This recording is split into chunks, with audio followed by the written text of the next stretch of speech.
The Horrible Gamers podcast may contain content not suitable for all ages. Listener discretion is advised. Welcome, ladies and gentlemen, to Horrible Gamers podcast, show number 350. That's right, 350, being recorded on April the 18th, 2021. I'm one of your hosts, Jesus Gonzalez. This is the next Jesus Walks Lot. Today I'm joined by my friend.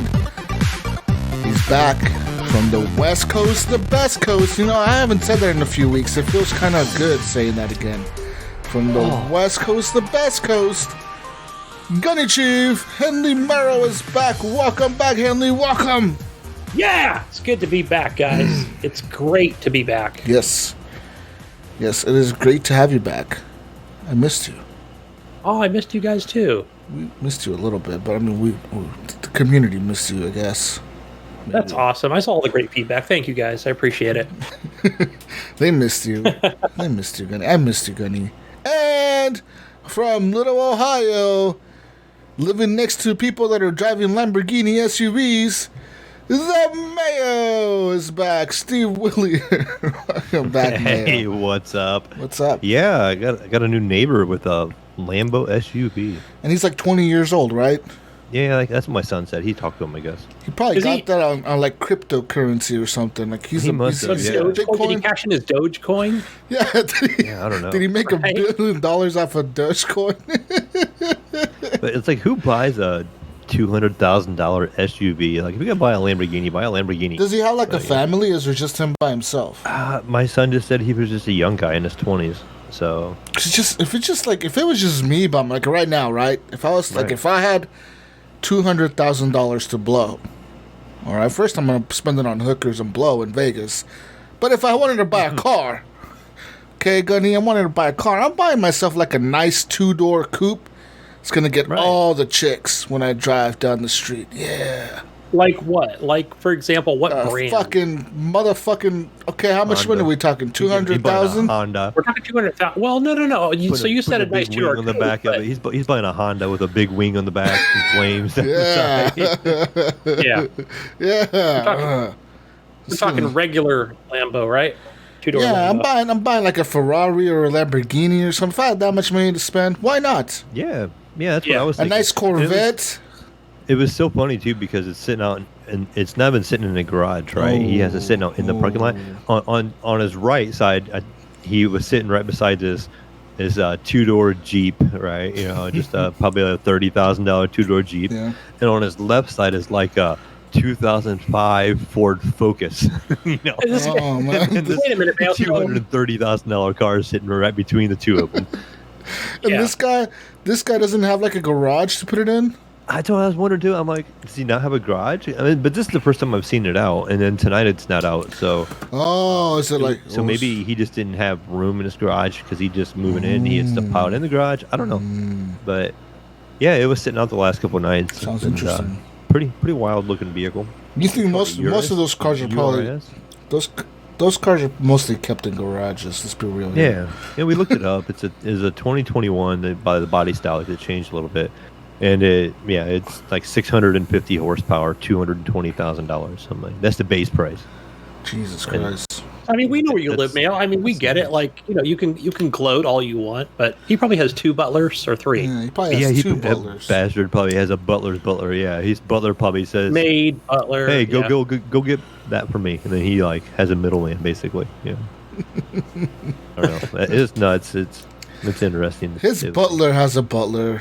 Yeah, that's what I'm saying. He has his own food truck. Right, yeah, he has his own truck that comes to him. All right, guys. All right, big news here. All right, let's move on here, okay? Oh, and moving on quickly. Got show number 350, okay? Oh, big 350. 350. Let me give you this the meaning of 350, Mayo. Okay? Oh, there's got to be some important meanings in 350. Very important meaning. It is a blend of energies. The number 350 symbolizes making important life changes and choices to better your life. It symbolizes the change of phases and cycles in life, Gunny. and the beginning of a new phase and new cycle. Gunny, okay? I want to know who the fuck wrote this, and then they did not. Excuse me. Did they not know about COVID-19? What the fuck? It's like. This is the beginning of a new phase in a cycle, Gunny. Okay. Well, I hope so, especially for 2021. New cycle, episode 350. All right. A new phase where Gunny's gonna be here every week. Starting on this episode. New cycles. All right, we got it. I mean, I don't know. That's the meaning of 350. Is what I'm getting here. I'm getting a cycle in new life. Okay. I'm positive vibes only on this podcast. Oh, hashtag positive vibes only. Episode 350. Yes. Okay. So yeah, so this number symbolizes making important life changes, listener. If you're listening. Life changes. And these choices need to better your life. So yes. Yes. Do it. Go ahead. Buy that new car. Buy that new Lambo. Yes, spend Mayo. $250,000 on a SUV. Not happening. How do you even get a loan for something like that? You don't. It's got to be leased, right? And I'm thinking with a lease, don't. like I don't think you can just buy it. Yeah, I want to finance $250,000. Watch the bank laugh me out of the Sir, building. how much money do you have in collateral that we can use against this fucking loan? If you don't have at least $1 million, they probably won't even look at you. They probably be like, look, dude, get out of here. And what's your payments going to be on something like that? If you're financing something like that, at least $3,000 a month, $4,000 a month. Okay. We're going to pull up a car payment calculator online while you're talking. Do a car payment calculator for a Lamborghini SUV. Anyways, I'm going to find out tomorrow he's an autonomous tractor sales rep or something. Oh. Anyways, Gunny, let's get into some show feedback real quick. Let's get into some show feedback. You know, this is the news segment of the podcast, Gunny. You've been gone for the last few weeks. There's probably something to be said about me. But we got a new segment, new beginning, a new cycle in life, a new phase. And this is our new phase right here. Jesus, I think maybe Gunny and I were talking about he's going to read it in his Gunny voice tonight. Oh, you're going to whisper it the whole time? I could use my inside voice, which I will be using soon because it's like maybe in an hour. Let's do that. Oh, you got to warm it up? Real You got to quick. warm it up? Well, that's the time that's the quiet time. Okay. Real quick, the first calculator I went to, it would only let me go to 125,000. How much? It wouldn't even let me go that high. There's a Google one. Let me try this one. Google has the monies. Oh, They can Google do has it. all the monies, yes. He's got to be that guy on YouTube trying to like say you too can be rich. Yeah. Look at me, I got this car. Look at me, yeah. Anyways, show feedback, ladies and gentlemen. Mayo over here interrupting the show feedback. God damn it, Mayo. Get off your phone. Okay, moving on to show feedback. Lincoln on the Discord says, after last episode, you should change from HGP to SPPP. The Sony Pony Problems podcast. The PC Master Race is dead. Oh, wow. Yeah. Wow. Shame on him. Wow. Okay, that's a lot there. G55 Train, which I believe is Brian Tobe Jr., says, the wife has been enjoying the new things Jesus has been learning about in the week and offering his newfound knowledge to the masses free of charge, no less. Maybe when Gunny comes back, you could do a Patreon exclusive world premiere of his soft voice doing Soft Kitty from Big Bang. The Big Bang Theory. Yeah, it's a good show. I can do that song. Who the fuck is Soft Kitty? Oh, that's a song that Sheldon would sing. Oh, You want okay. me to sing it? I don't even watch the show and know. Wow, okay. You want me to sing it? I'll sing it later today. He said he's sure all the big and small D's will love it. Okay. J1_1220. That's such a weird thing to say. Love that there's more console talk and love that Mayo has finally came into the light and started to see how good games can be. And wasn't even mad about, hasn't even made a chip of the iceberg. Oh, okay. He hasn't even made There's a chip still- out of the iceberg. Okay, so you're still Still looking. more to come. Leo has Yeah. not seen all that Sony haven't has to offer. yeah. Yeah, he says, there's more. I feel like I'm kind of getting through them already, though. I mean, I haven't played much of them this week, but We'll see about that, man. We'll see about that. We'll see about that. I think you're warming up to the console, Mayo. I still think you are. I think he is. I think yeah, probably. it's probably. I'm getting a growing on. PS5. I mean, it's happening. Just whenever I find one. Wow. Okay. Well, besides all that, let's move on here. Keep it moving here. You can follow us at _horrible gamers. Leave us a review on iTunes. Join our Facebook group. It's a closed group on Facebook. Just search for us on Facebook. You can also support the show with the monies over at Patreon at patreon.com/horrible gamers. Give us the money every month and support the show like our friend Leahy, the legendary D.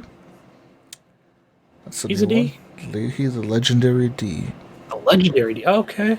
Jason Sams, Robert Noble, Sean Pacharek, Chad Vader Holic, Native Lives Matter, Henry M, Jesse Kraft, Pork Chop Poo, Pork chop.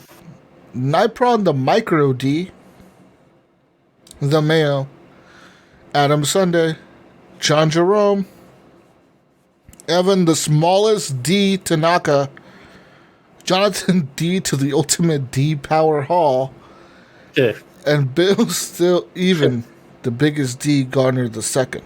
Oh, He is. oh yeah. Anyways, thank you all for supporting the show with the monies. You're all Ds. Now, you can Thank also you. support the show by heading on over to Redbubble, getting yourself some gear while you're at it. You head over to Redbubble, you search Horrible Gamers, and there you can find our store where you can get yourself a nice shirt, maybe a sweater, but it's a little hot for sweater. It's not sweater weather right now, Gunny. It's not sweaters. It could be if you live in the North Pole. For our North Pole listeners, Yeah. Well, our Canadian listeners, I don't think Leahy. there's anyone listening in the North Pole, but okay.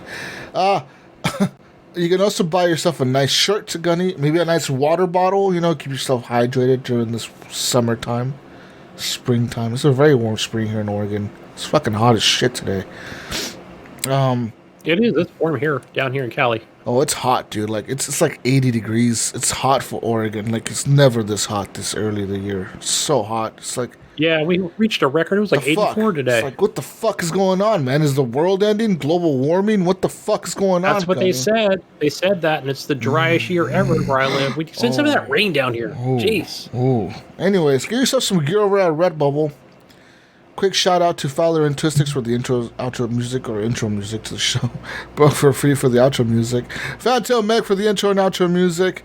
Ricky Alforest for the intro and outro music. Mac Mod. Thank you, Ricky. Thank you, everyone. We Mac. love you all. Anyways, guys, speaking of it being hot, fun fact. Can you guys hear the AC behind me? It's going like full blast. I can't believe you I guys thought I could hear it earlier before we recorded. Oh. Okay, I do hear it. You hear it when I speak right slightly, right? Like you could hear Yeah, it. very slightly when you speak, I can hear that AC Let me blowing. turn it down. Turn it down. Oh, yeah. Anyways. All right, let me tell you why I have the AC on, okay? Because I have my PC crypto mining all day long.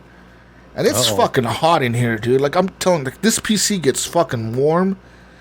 And when the sun is hot, it is fucking hot, dude. The sun is so hot in here. It's like legit like an oven. It's like over, I want to say it's at least over 100 degrees in this room with the PC on, the window open, the PC going full blast. I had to install window AC so quick. I was like, no, I ain't gonna podcast in that fucking room with that temperature. Ain't no way, dude. So I have to do that here. So yeah, man, because in Oregon, fun fact, most houses in Oregon do not have central AC. That's a fun fact. Yeah, we don't have them here where I live at. Must be an Ohio thing. Not in houses, but in Like apartments every here. house here has. It feels like a central air. Yeah, I mean, a lot of them don't have AC. And why is that? Is there a reason? It's just Like the breeze. You get a cool breeze all day, or I think Oregon is just too cold most of the year to like have AC on. You know what I mean? Like when it gets hot, but it only gets hot like maybe 1 or 2 months out of the year. Like the rest of the year, it's kind of cool and it's usually rainy. It's usually cold for the most of the winter. You know. But here in Ohio, like ours is dual. Like it heats and cools. So during the winter it heats, and during the summer it cools. It's all. you don't got no swamp coolers in Ohio like they do in Florida. Swamp coolers. No, but like, yeah, I mean, even like I'm looking at some things right now, some stats, guys. And it says here that Portland is the least or the third least air conditioned city in the country, with over 69.9% of all houses having some sort of air conditioning. But it's still double of Seattle, so Seattle is still lower. It's even lower than us. Only 33% of the houses in Seattle have AC installed into them when they're built. The further north you go. But yeah, man, like it's like I'm telling you, like here it's just not a thing. Like most houses you see don't have AC, and that even goes for like brand new houses. Most brand new houses you see will not have central AC, and so it's probably just like up to the like let's say like you're using a window AC unit, right? Yeah, it's usually up. Like some owners opt to install a AC central unit for their house, but you have to legit like pay for that extra when the house is being built. Like you have to tell them, hey, I want a fucking AC system in my house. Yeah. You put that shit in there, motherfucker, you. Yeah, I know when I lived in Vallejo, California, like that was one of the like coolest cities to live or something. I don't mean like cool because the people are cool, but like so people had like these. I don't even know what they're called. Cool. Yeah, but they had this thing like where you put it in like your attic and then it blows that hot air out or something and sucks. I don't know what the hell it was, but I don't even know what the hell. It wasn't even like an air conditioner. Like it didn't have like chemicals and stuff. So what does it do? Just blow air out? Yeah, it blows that hot air out the top of your attic is what it does. What the fuck? And so like I think you can open up your windows like at night or something, or you know it pulls that air in and it keeps the house cool. I don't know, something like that. I've never experienced that. Like I don't have them in our apartments where I live at because it doesn't really get that hot. Now we have global warming. I'm just saying we're most in Oregon. You go to most houses, they don't have AC. Most apartments, I want to say most of all of the apartments don't have AC, unless it's like brand new apartments. Like I want to say some of the brand new ones do install AC, but they got to be the high end. Those are like condos. Those are like Mayo. Yeah, it's like Mayo living in type of shit. You know, your neighbor's driving a fucking Lamborghini SUV type of apartment. Okay. Those are the types that have AC around here, man. Okay, we don't have that shit around here, man. We're too poor. Saying if I come to visit, I'm just gonna be sweating over there because I don't have AC. Well, the downstairs is not. It's not hot downstairs. It's pretty cold down there. It's the upstairs that gets really hot. Man, I expect you come out West Coast. I expect being this Ohio guy over here, I expect to come out to everybody having super air conditioning and everything being like sunshine and hot weather and everything and all nice and bright and so you tell me I'm just gonna go there and be all sweaty? Pretty much. Yeah, Oregon is Sunshine State. No, or is that Florida? I always get confused. What is California? California is the fucking hobo state. That pretty much because we're always on fire. We are the fire state, is what we are. Right? I think that the federal government's about to declare a national emergency and just declare California ground zero. I don't know. No, we're not on fire currently. I'm just want to make that clear. Biden's going to do an executive order just saying that. Don't come here, Mayo. California needs something. But yeah, that's your guys' fun fact of the week about Oregon. It's no ACs. Not a lot of people have AC, man. It's just not a thing, man. It's just. You Oregon people are pretty special. I mean, hey, look, that's some environmentally friendly shit right there, right? We're trying to save the planet. I can't figure you guys out because you don't pump your own gas. So, but you got that luxury, but you don't have the luxury of AC. I mean, come on.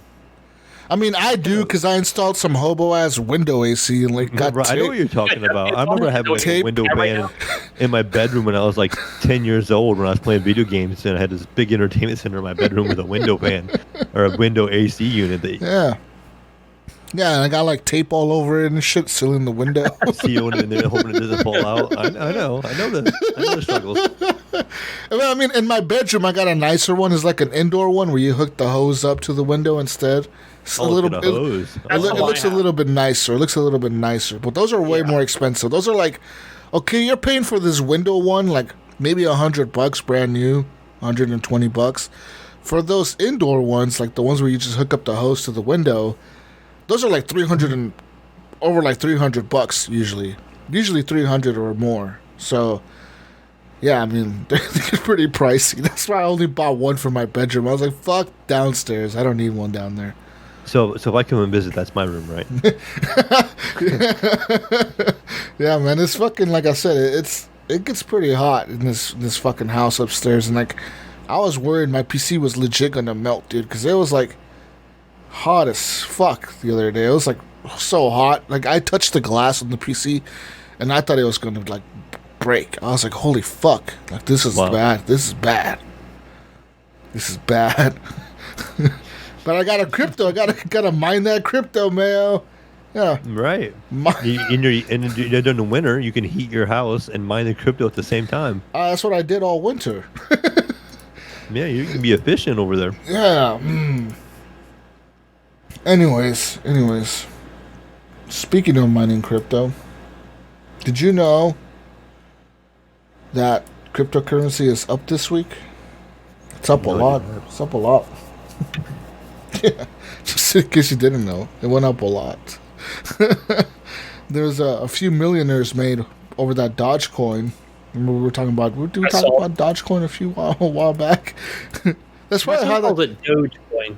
Yeah, that's probably how that guy bought that Lamborghini, man. He probably got a bunch of Dogecoin fucking money, and he fucking just like fucking cashed out and went and bought a Lamborghini SUV. Because why not? Now you'll see him on YouTube next week. Right.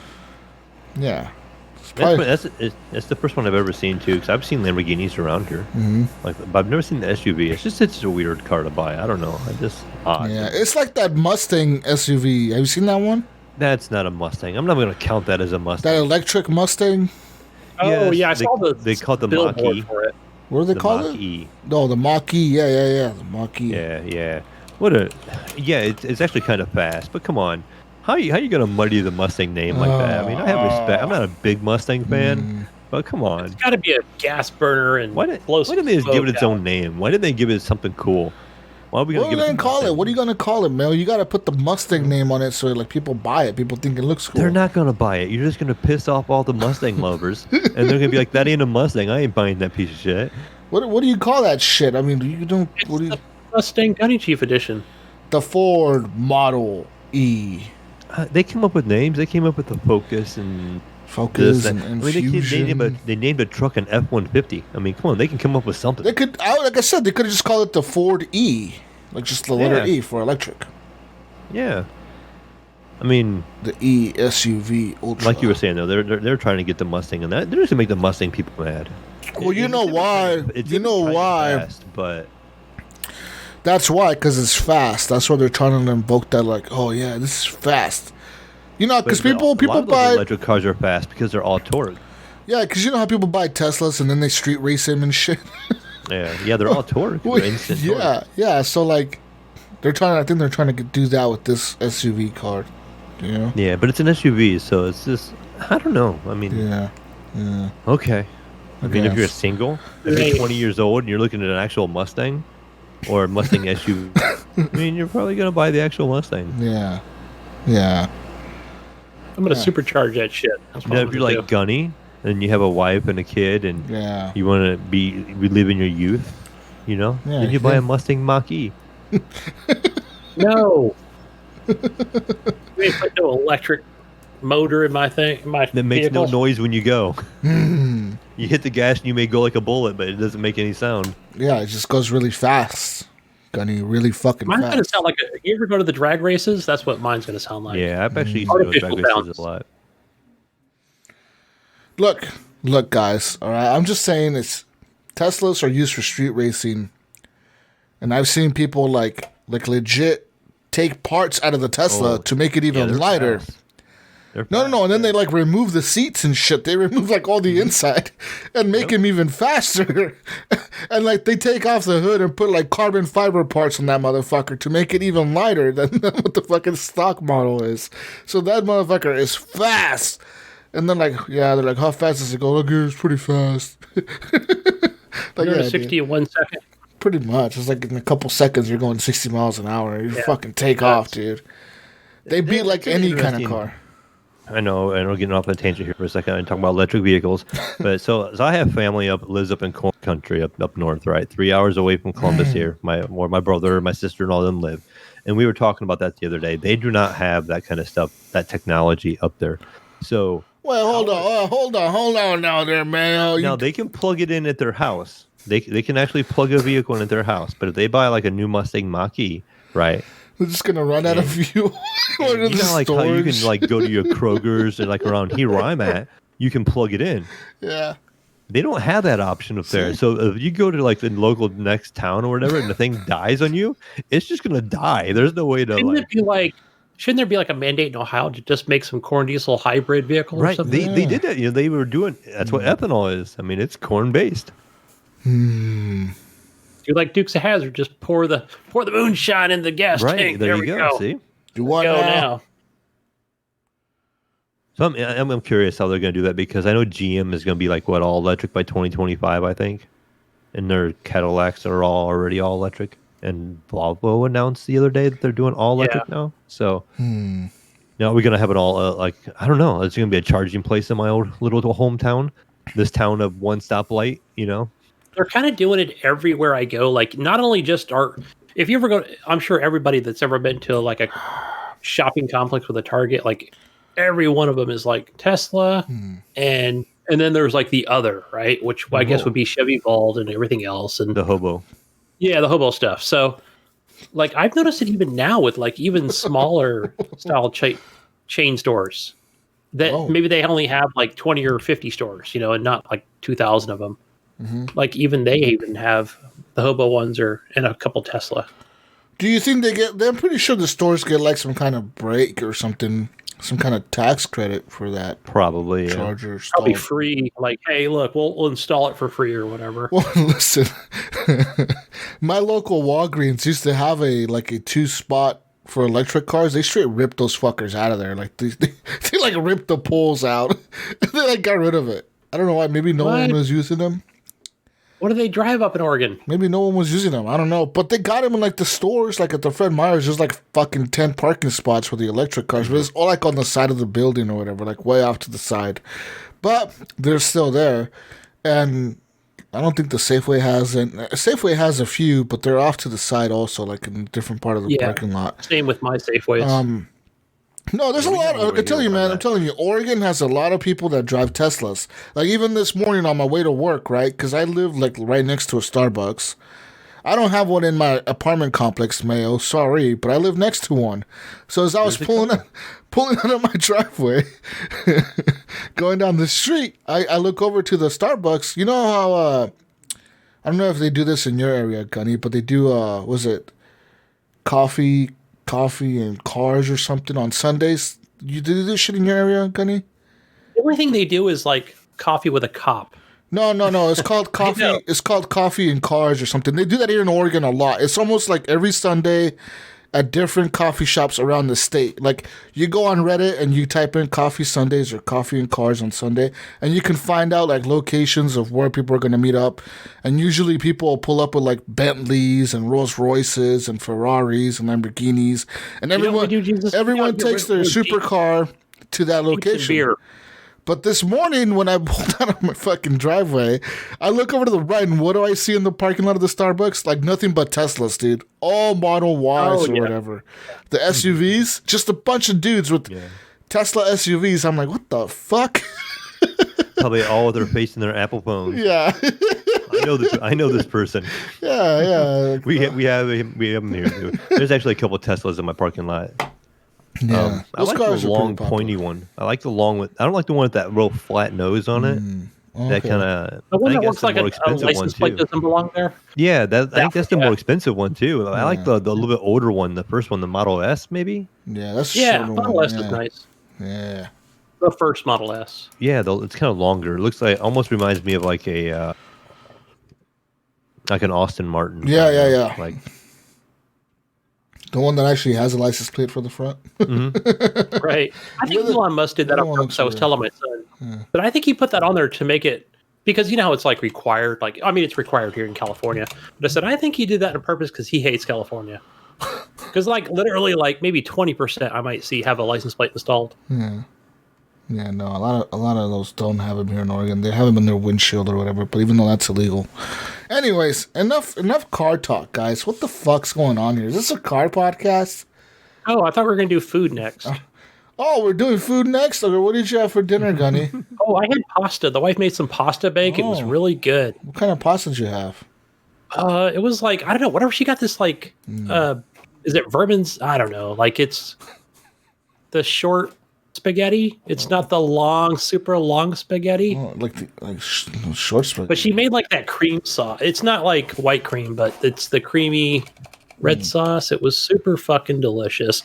And also went to get some Wetzel pretzel today.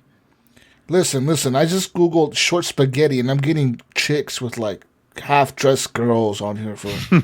This is buy like this crop top. They know your search history. They know your search history. Buy this crop top for $5, and then I got like right next to that like. Buy this Fidel spaghetti pasta for $10 from Amazon. Okay. What kind of search results do we got here, guys? We should probably get into video games then. Anyways, let's get some video game talk. Woo! Video games. Anyways, show number 350. Thank you for being here with us. This is a very special show. 350 shows, guys. That's a long time.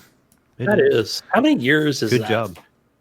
How many years is it for you, Jesus? Like 6, 7? I don't even know. All right, so officially as of would it be like this time kind of, or like I would say March 1st is kind of when we started, or March 12th was when we started, because I know I got everyone together to start the podcast in January. And then from January, it started off with me and, like, Brink. I convinced Brink somehow to do it. He was like, oh, yeah, okay. And then I convinced Iams, because I was like, we need a third person to get into this crazy shit with us. So then we convinced Iams to start this podcast with us, and he's like, yeah, I'll do it. And these are 3 weird-ass dudes that just play Battlefield together, and, like, that's all we did was play at Battlefield. We're like, okay, bros, let's do a podcast. And then who was it? Then we're like, okay, we need someone that's different. So we invited Tragic on, you guys remember Tragic, Jacob. Yeah. And then Then we got Captain Hook. Somehow Captain Hook was like, I want to be in this podcast. He was all drunk one day listening and I was talking about it. Like, I want to be on the podcast. You drink a lot of Keystone? I drink the Keystone Lights. Keystone Light. I drink like 14 of them already. I got the orange. Can do the accent while I'm at it. I got the orange can. You start some fucking orange can competition that they do. He's doing a podcast from his porch. He was dedicated. So then we got Hook, and then I remember we got Rob, and Rob, I got him mainly because he knew a lot about computers and knew a lot about like creating a website and getting all this shit together. So all of us kind of drag-tagged it for like a month, and like for a month straight, we just were like, we would sit down almost like every other day and kind of Skype, and we would just talk, and we would just kind of all get to kind of know each other, but we would also kind of like make a plan. We're like, okay, so what do we want this podcast to be about? How do we want it to go? How do we want it to be? And then we started just talking and shooting ideas, like, okay, and then one day we were like, okay, fuck it, we're ready, let's do it. And we just like hit record. And that's that episode that you hear on, I believe it's on our feed. It's called Band-Aids. And I'm pretty sure that's the very first episode that we ever recorded. Is the first one? Okay, I wasn't sure. Because you know what? I never said this on the show, but one of the things that kind of threw me was, so we all started on this Xbox Life on Facebook, right? And I mean, it's kind of like where we all met, right? Mm-hmm. Like we all had our 360s out, and so and I remember when you had posted Jesus, it was either you or Sean. Hey, we're doing a podcast. It's going to be about stuff other than Xbox. Mm-hmm. We're going to do stuff about and I was like, I remember looking at that going, you guys like games that are not Xbox related? You know, it was like, what? A multi-platform podcast? Are you serious? Yeah. So then, that was legitimately that was 2014. So that's 7 years ago now. Yeah. As of like this month, it would have been like 7 years. So it's been 7 years, Mayo, that I've been doing this. Good job. It's a lot of podcasting. That's a lot of years. I was 23 years old when I started, and I'm about to be 30, dude. You were a young pup back then. I was not old when I started listening to that show. My daughter was 2 years old. She's about to be 10. You know? So it's like, wow. She was about to be 3 at the time, and now she's about to be fucking 10. That's how fast time goes. It is insane to me, like how long it's been. Just wait. And just how long, you know, I've known Brink and Iams, and just we talk so much, and it's fucking crazy to me, like how long I've known those dudes and how long I've been talking to them, and I've never fucking met them. Like in real life, you know what I mean? Like, of course, we Skype, we talk, you know, like I fucking even bullshit with Becca, Brink's wife, and Iams and his girlfriend. We all drink, we've all been drunk, we've all talked shit to each other, you know, and it's just kind of crazy to me how like we've become really good friends, you know. And last year we were gonna go visit Iams for his birthday. We all had it planned out, you know. We were gonna fly down to Fresno, where the fuck does he live? Fresno, Sacramento. Where the fuck he lives? I don't know where the fuck he lives. He's down there where it's probably 100 degrees today. We were gonna fly down there, but because of COVID and because of the new job that I got, it was just all got kind of fucked over. You know what I mean? So ended up canceling the flights and shit. But I look forward to hanging out with those guys eventually. You know, and just fucking bullshitting with them. It's probably gonna be awkward as shit. Well, you never know. But yeah, man, shout out to all those guys that started the podcast with me. I know that Rob doesn't want to talk to me. You know, everyone's like, what's going on? Is this some behind the scenes? Like, no, everyone knows. Rob kind of like when we ended the show, when I ended the show the first time in 2015, right? When the original show ended, because the show kind of stopped for like a month. Right. Before Gunny was on, it was the original cast. It was Rob, Iams, me, Hook, and Brink occasionally, but not very often. Jacob had already left. Tragic had already left because he had to go to college or something, and he just left. He just disappeared one day. Just legit disappeared. Stopped talking to the East Coast and became a chef or something, right? I don't fucking know what he did. I legit haven't talked to him since he stopped the show. Like, he legit one day just ghosted us. It's like legit, like, it's like if tomorrow I just stopped talking to you guys and not replied to any of your messages, delete you on Xbox, and not talk to you ever again. It's like if that happened. That's exactly what happened with Tragic. But he's still alive. He talks to Brink every once in a while. I think he was like playing like a Warframe or some free-to-play game with Brink a while back. So he's still around. I just haven't talked to him. So shout out to Tragic. If you're listening, Tragic, he might drop in once in a while. And shout out to Rob, man. I know Rob that, you know, like I think he kind of feels like I kind of screwed him over when we ended the show or when I ended the show because, you know, I kind of just, it was my call, you know. But at the end of the day, like, I don't regret making that decision of ending the podcast at the time because it was just too hectic. It was just our schedules were not lining up with anyone.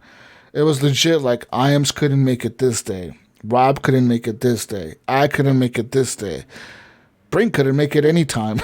Hook couldn't make it these times. It was just like everyone's schedule legit was not vibing. And there was no compromise. Like, we couldn't come to a solution. Like, we would try to propose Fridays, Thursdays, Saturdays. You know, that's back then when I had 3 days off or whatever, or 2 days off on the weekends or whatever. I had Friday, Saturday, Sunday off. So we tried to propose a day to do it, and we couldn't figure it out. And then that's when a bunch of shit happened in my life, before my divorce.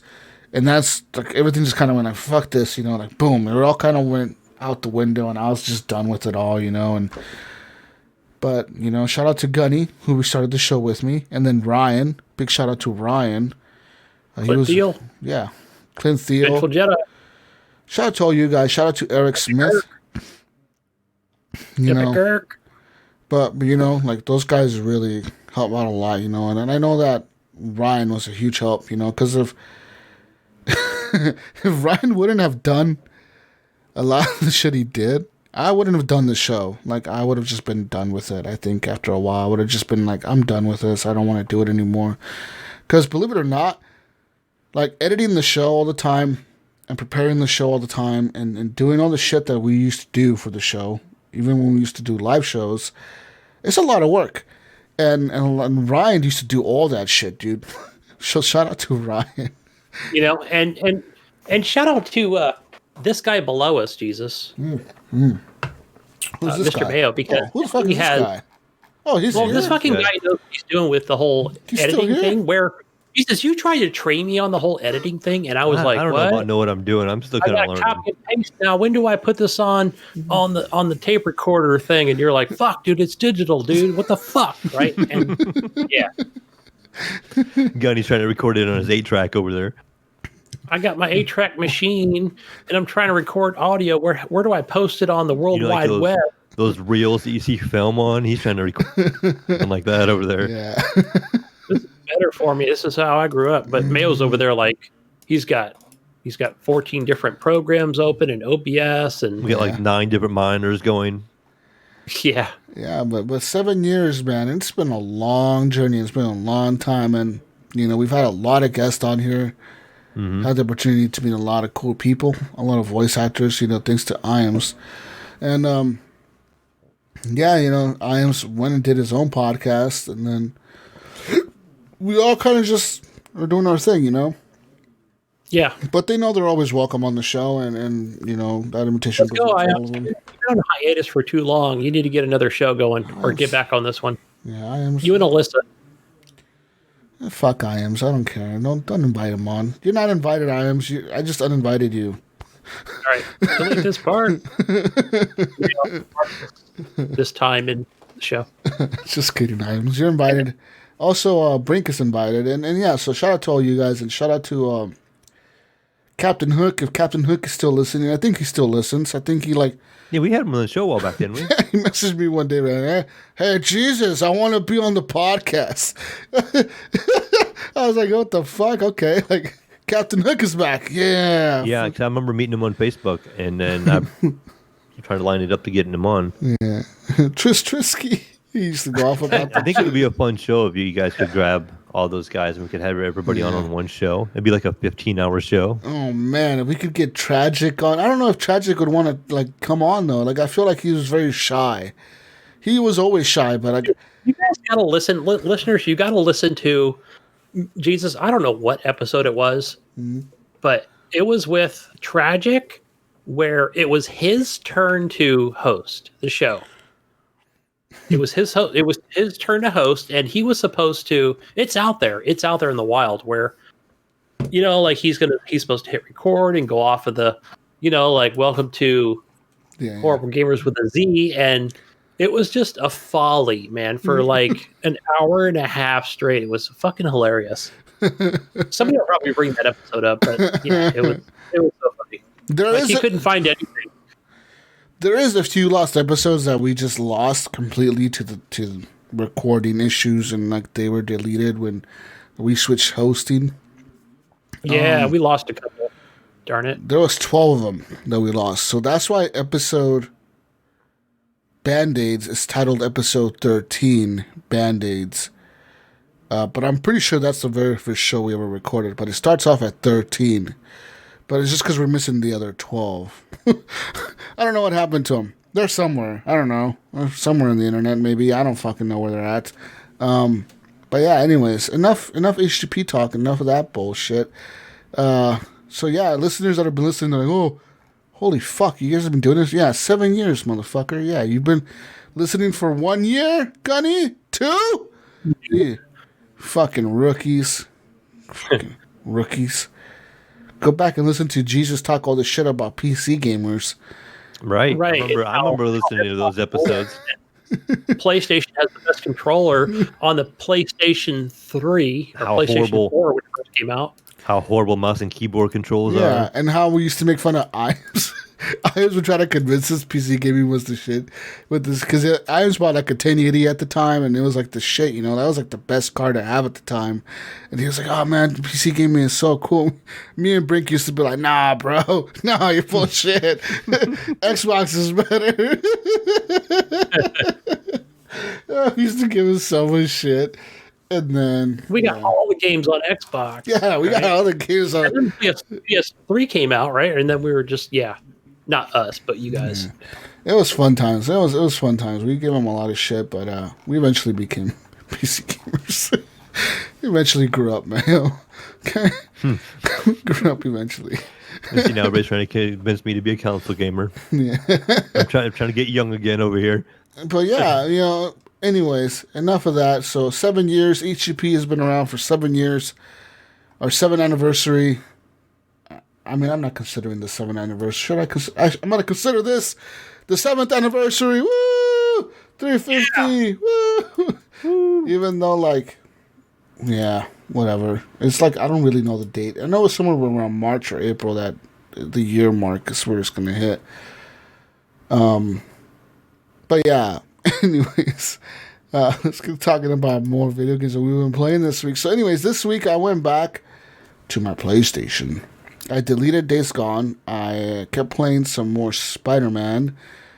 And I'm still going through that slowly but surely now. It's like I slowed down a lot on it. I don't know why. But I'm still playing it. Like, that game is very detailed. Like, I don't know how they did it, but it's very, very detailed. Like, it's kind of crazy how detailed it is, especially on the PS5. It looks incredible. That game is something else. It really is. But anyways, enough of that fucking bullshit ass game.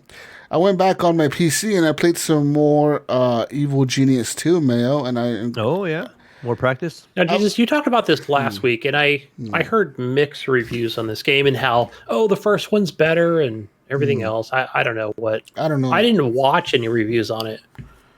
Well, Is this something I would enjoy? Luckily for you, I never played the first one, so I enjoyed the second one. Yeah, I think you would enjoy this, Gunny. It's a lot of fun, you know. Like, I've actually gotten my base to the point where, like, I'm upgrading it. I'm getting different upgrades now, different traps and abilities that I can set off, like, you know, like laser walls, poison darts. Like, there's this big fan that comes out of the ground and it blows the enemies away, like, down the hallway, so they go flying down the hallway. And there's, like, another one, like, you can put, like, this trap out that kind of, like, shoots, like, soap at them or something, and it, like encases them, like, in a bubble. And then if you have the fan, then they're floating in the air in the bubble, then you can have the fan pop out and blow them away, and you can, like, blow them towards, like, some lasers or some poison darts or whatever, like your shark tank. There's, like, a shark trap tank, like, yes, there's a shark tank, man. Yes, the shark tank opens up, and they fall into the shark tank, and the shark eats them. So, yeah, there's some really cool upgrades to this game. The game, it was getting hard for me, but I figured out a way to get a lot of money now. Like, I'm getting a lot of money per scheme that I'm running. And I kind of figured out how to keep my scheme, like, how to run schemes where, like, I'm not building up so much heat all the time, but I'm also running schemes, like, keeping them in order so I don't run out of minions and I don't run out of money. So I have enough minions all the time and enough money all the time to keep my plant and my base growing. Very cool game. A lot of details. It's a lot of, like, little hidden shit you can find out that you can do the more you play, and I'm enjoying it. Like it's so fucking cool. And, like, the enemies that, like, they do get harder and harder. Like, some of the enemies I'm fighting now are some, like, special forces, fucking SAS troops and shit that come in and, like, they start fucking your place up and they could kill a lot of people if you don't alert your whole base, dude. And it's just like your security team trying to fight them and a few minions. They will kill a bunch of people. But if you put like your whole base on high alert, then everyone wakes up out of bed and like everyone's running to get guns and weapons and they'll fight him and then they'll kill him. Very cool fucking little game. I highly suggest it to anyone that's looking for like I want to say like a simulation type game that looks like The Incredibles, but it's all about being an evil genius. I suggest getting this. But yeah, check it out, Mayo. Maybe you'll, I don't know if I you'll thought like about picking this up a couple times actually. Did you? Yeah, I don't know if even you'll before like you bought it and talked about it, I looked at it a couple times, and I was on the fence about it. Yeah, I don't know. I don't know if it's a Mayo game, but I know it's a Jesus game, so there's Yeah, I'm that. not big into the I don't know if you want to call it like an RTS in a way. I mean, I like them, but I can't remember the last one I played. I think the last one I really enjoyed was BattleTech, I believe. That was that mech one where, remember, that was before I came on the show, actually. Gunny had started playing it, and I'm like, you need to play this game, Gunny. You know? But hey. Anyways, another game that I played this week, which of course is no surprise to you all, is Battlefield 4. I was playing some of that the other day, playing on a hardcore server, which, man, Battlefield hardcore, like, I fucking suck at that shit on PC, but it's so much fun. Like, Yeah. it's so much fun just get in there and fucking shoot people and kill them, like, right away, like, from a mile away with the sniper rifle, and it's so much fun doing that. But what made me play that was this other game came out recently, man. I don't know if you've heard of this. We kind of talked about it a little bit last week. It's called Enlisted. This is a free-to-play game made by... What company makes Enlisted? I'm going to look it up. I've been watching that on Twitch. Hold on. God damn it, Gunny. Hold on. You and your damn Twitch watching. All right. Oh, by Guy Gene Entertainment. That is the publisher. Anyways, so the developer is some company called Darkflow Software. Anyways, this game came out on November 10th, 2020. It was an early access beta release. It was early access back then, like a closed alpha access. Now it's in beta, so being that it's in beta, they've actually let like anyone can download this and play this. You could download this and play this even on your consoles. Now it is available on both the Xbox, I believe it's the Xbox One, PS4, PS5, and Xbox Series consoles. As far as the Series and the PS5 consoles, I don't know if there's any enhancements to them.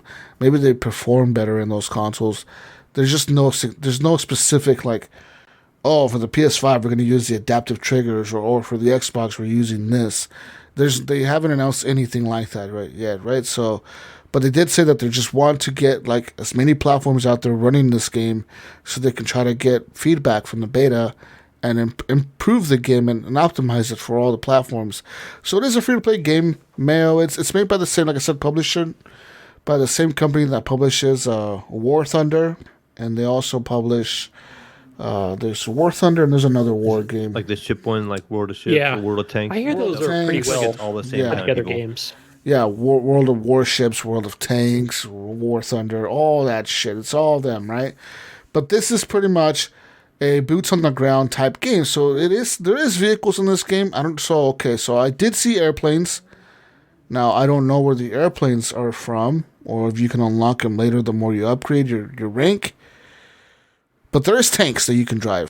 But to be a tank driver, you gotta specifically have a squad that can drive a tank. So what's cool about this multiplayer is, so there's like, I want to say 20 people versus 20 people, or maybe 15 versus 15 or something like that.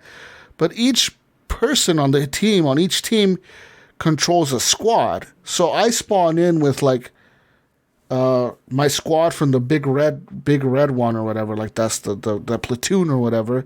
I spawn in with that squad, and I have the squad leader, which is me, and then I have like 4 other dudes with me, and they just follow you around the map, and you can actually command them to do different things. So you can actually like point at an objective, like point to the D flag and say, I order you to attack that objective and hold it. So your AI will be like, aye, they'll fucking be like, okay, so they fucking will run towards that objective.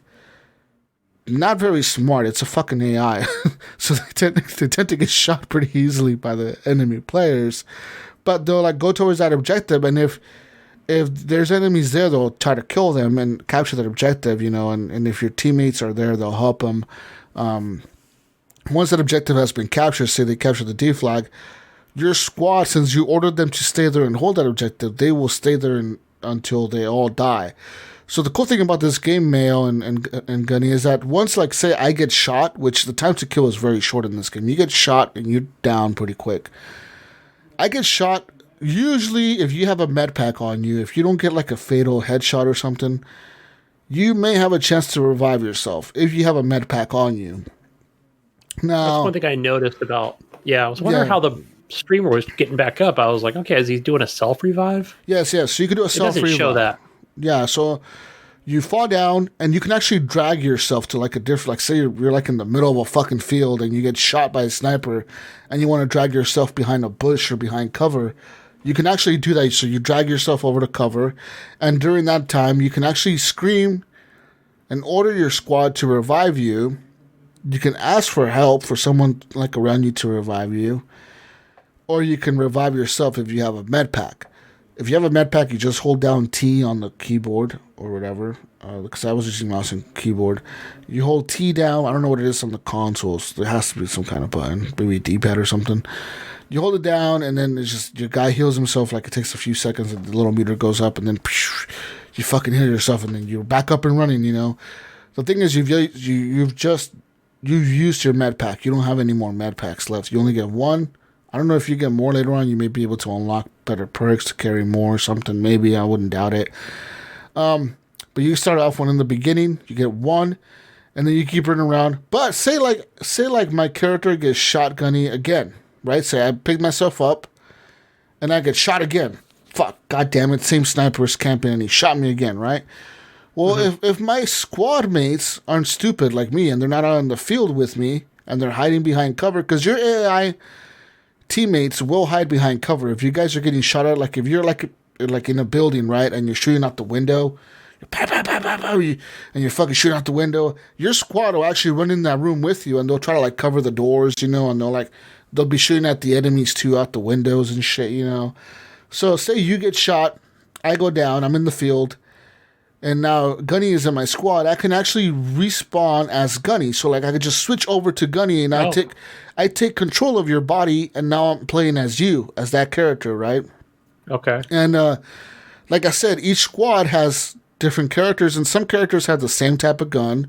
For example, the squad in the big red one platoon, they have they all have like those MK carbines. I forget what they're called, MK98 or something like that. It's like some carbine rifle. You know, they shoot and then they have to reload the magazine. They like have the 5 bullets that they push them down and they fucking reload or whatever. Then fucking then reload again, and it takes forever to fucking reload the damn gun. World War II type shit. Anyways, so yeah, most of them have that, but then you can also spawn in as the airborne, like the 501st Airborne or something like that's what it's called. And those guys, instead of being a squad of 5, because they're airborne troopers, Gunny, and they usually tend to be faster and more agile in a smaller team, there's only 3 of them to a team. 3 of them to a squad instead of 5. So it's a smaller, more compact team, but they're a faster team usually. They're more about striking the enemy fast and hard, you know, like they're all about getting to the objective quicker and fucking everybody up and then getting the fuck out, right? They're not there to fight the war, you know. The other guys are there to fight the war. The army guys are there. The airborne are just there to fuck shit up and capture shit. So these guys, they don't have carbine rifles. They usually have like SMGs and shit, like submachine guns. And they'll have like the cool little MP40s and shit, you know, like World War II guns, right? They got like the MP40s. Those are the best ones. You go into a fucking room and just spray the fucking room and kill 5 people or whatever. Then there's also like there is a sniper recon unit. I don't know what, I believe they're Canadian or something. I forget what they're called, but there's some recon unit, or maybe they're British. They might be British, eh? Oh, hey, hey, mate. G'day, mate. G'day, mate. How are you? Yeah. So you spawn in as them, and they are usually snipers, and they'll have one sniper guy or like 2 sniper, like maybe. You'll have 2 snipers and 1 guy with the rifle. So, like, you'll have 3 people to the squad or 4 people to the squad sometimes. And then you'll run around and, like, you know, if your sniper dies, like I said, every squad, the point of having the squad, Gunny, is every time you get shot as a person in that squad and that person dies, your squad is, you're not out of the fight. if there's somebody alive in your squad, you can switch over to that player and continue playing. You know what I mean? That's cool. That's really cool about this game. So like, these battles seem like they're really huge and they're really big, and there's a lot of enemies moving around the map. But in reality, there's only like 15 players actually playing. The rest is just AI that's fighting each other, and they're fucking killing you too. You know. But the time to kill is very short. One sniper bullet can kill you, like from across the map. You can die from like one sniper bullet to the fucking chest, like just boom, you're fucking done. But the game actually runs really fucking good. Even though it's a beta, and even though the graphics aren't the greatest, it's not like super polished. I wouldn't say it's anything that could compete with, like, I don't know, it's not going to compete with Battlefield 5. But the game is cool as fuck, because they've pretty much taken everything that every other game has done that they've done well in a single player, like in a multiplayer shooter, guys, and they've all brought it into this game. So like in this game, when you run up to a door, you can actually open the door, and usually you can open any door in any building in the entire map. If a tank is coming at a building and the tank says, I want to blow that building up, that fucking tank can legit turn his turret super slow, like fucking turrets turn all slow, boom, shoot the fucking building, and half the wall will come down, and you're like, holy fuck, I just exposed like 10 people in that room.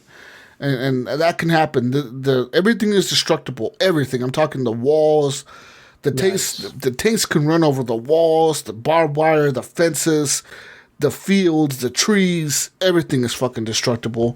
And like, everything is openable. Like, you can open doors, you can open windows, you can close doors, you can close windows. And it's really cool because also it has auto lean. Like, a lot of games have the leaning, you know, like Battlefield has the auto lean also, and Rainbow Six Siege has the leaning by manual. You know, you have to do it yourself, but it's still leaning. And this game is just automatic. You can like run up to like a window and like kind of sit there, crouch beneath it, and you can like auto lean out, like stand up. Your guy automatically, if you're aiming, he'll stand up automatically and start shooting out the window. Or you can mount your weapon on the window. You can even mount it like in Call of Duty. You know, you mount your gun on the wall and shit. You could do this if you're like prone on the ground. You can mount your gun on the ground and shoot and keep it steady. Or you can mount it on a fence or on a window or on a door. So that's really cool. And yeah, man, like I said, you know, once you play this game, it is a free-to-play game, so there is like a kind of a grind to unlock shit, but it's not too bad. Like I was actually playing this game the other day, guys, and I was having fun. I was like, you know what, this is actually not bad at all for a free game. It's a free game, first of all. I haven't paid anything, and like I'm just fucking playing, and I'm unlocking shit left and right, and it's just going and going and going. And you like, once you unlock like certain perks, you can unlock perks for your squad's gunny. And like, say like one of the perks is you get 20% or 25 more XP every time you play as the squad. So now every time you play as the squad, you're earning more XP, which ranks you up faster, which unlocks another perk point, which you can use perk points to like say, this squad does better with assault rifles, or they do better with sniper rifles, or they can have an extra person in the squad. So now your squad, instead of having 5 people, it can have 6 people now. You can customize each of your people in the squad. So like, you can customize what each soldier is carrying. So like, say you want 3 of your guys to carry med packs, you want the other 2 guys to carry grenades, you can do that. You can customize all that. You can customize your weapons. It's all there, dude. Like, everything that every other game has done is there, but it's just free, and it's kind of crazy that it's free. And this game is on everything, and they have crossplay on top of it all. They have fucking crossplay. Cool. So you can play against console people on the PC right now in the beta. If you're on the PS5 or the Xbox, you're playing against PC people, and it's all there. Like, it's all, you know. And they do say, like, yes, we understand that some people may think that, like, PC players have more of an advantage at aiming and shooting than the console players. So if you want to, by default, the crossplay is set to off for the PC and the console. But if you want to, you can turn on for the PC. But for the crossplay, what they have it on the console, the way it's set up is they have crossplay enabled between the platforms. So between Xbox and PS5 or PlayStation, they have that crossplay enabled automatically. So you never run out of players to play with. And then if you want to turn on the PC for extra, competitors or whatever, more people to play against, you can do that. The one thing that they do not have, though, is cross progression, and that's the one downside to this game, because I did download this on my PS5. Now, the thing is, I think I'm a little spoiled. I think if I go to my PS5, it's not going to look as good or run as good as my PC. Frames.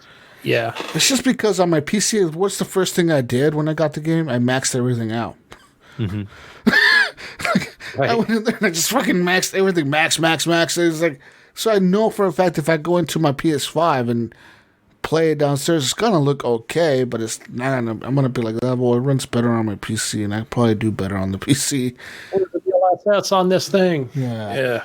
I wonder why they can't get cross save, cross progression work. Well, we're getting cross play. I think it doesn't matter at this multiple point. games are doing that. Well, right now it doesn't matter, Mail, because all this beta progress is gonna get wiped. Yeah, I mean, but like. The game that I played today, not to jump in, but Outriders, it doesn't. I wish it had cross progression. Well, I'm signed into a Square Enix account. I think most games do need it. Now, who knows? They have addressed this in their forums. Like, if you go into the forums for this game Enlisted, people have asked, like, why can I play this? Can I not play this on my Xbox or my PS5 and then continue the progress and then go on my PC and continue there if I wanted to?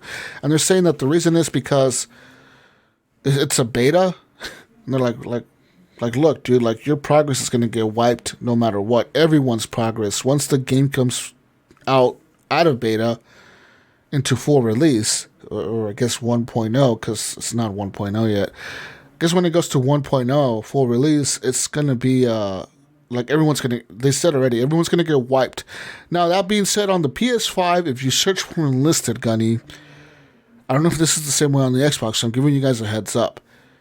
If you search for Enlisted on the PS5 store, it pops up, but the free version doesn't show up anywhere in the store. And I'm serious, like, it just doesn't show up anywhere. Like, there's a lot of games out there like that. The only version that shows up is a $60 like ultimate pack, like you unlock like a bunch of German squads and a bunch of like American allied squads and British squads and all this shit.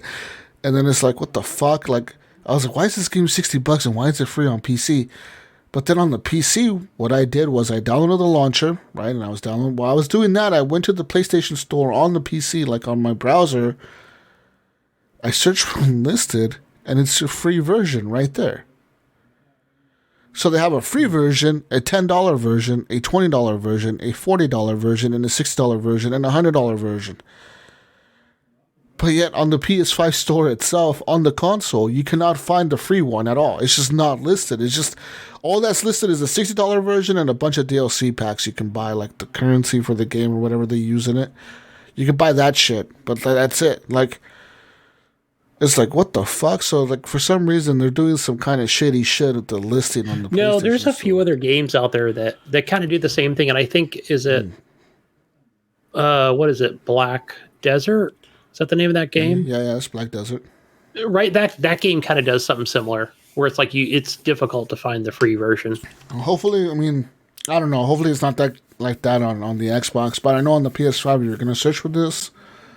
I suggest going to your browser, either finding a link for it in the store, like Google Enlisted free download PS5, and then maybe you'll find a link. But yeah, it's completely free. They did say, okay, so like if you bought the $60 version of the game, they did say like when we released the game in 1.0, that $60 you spent might be like a $150 version. We don't know. Like those prices might go up significantly. We might double or triple those prices. So you're going to have all that content still. Like when we release the game, you're going to have all those packs and all that shit's going to be granted to your account. So there's that.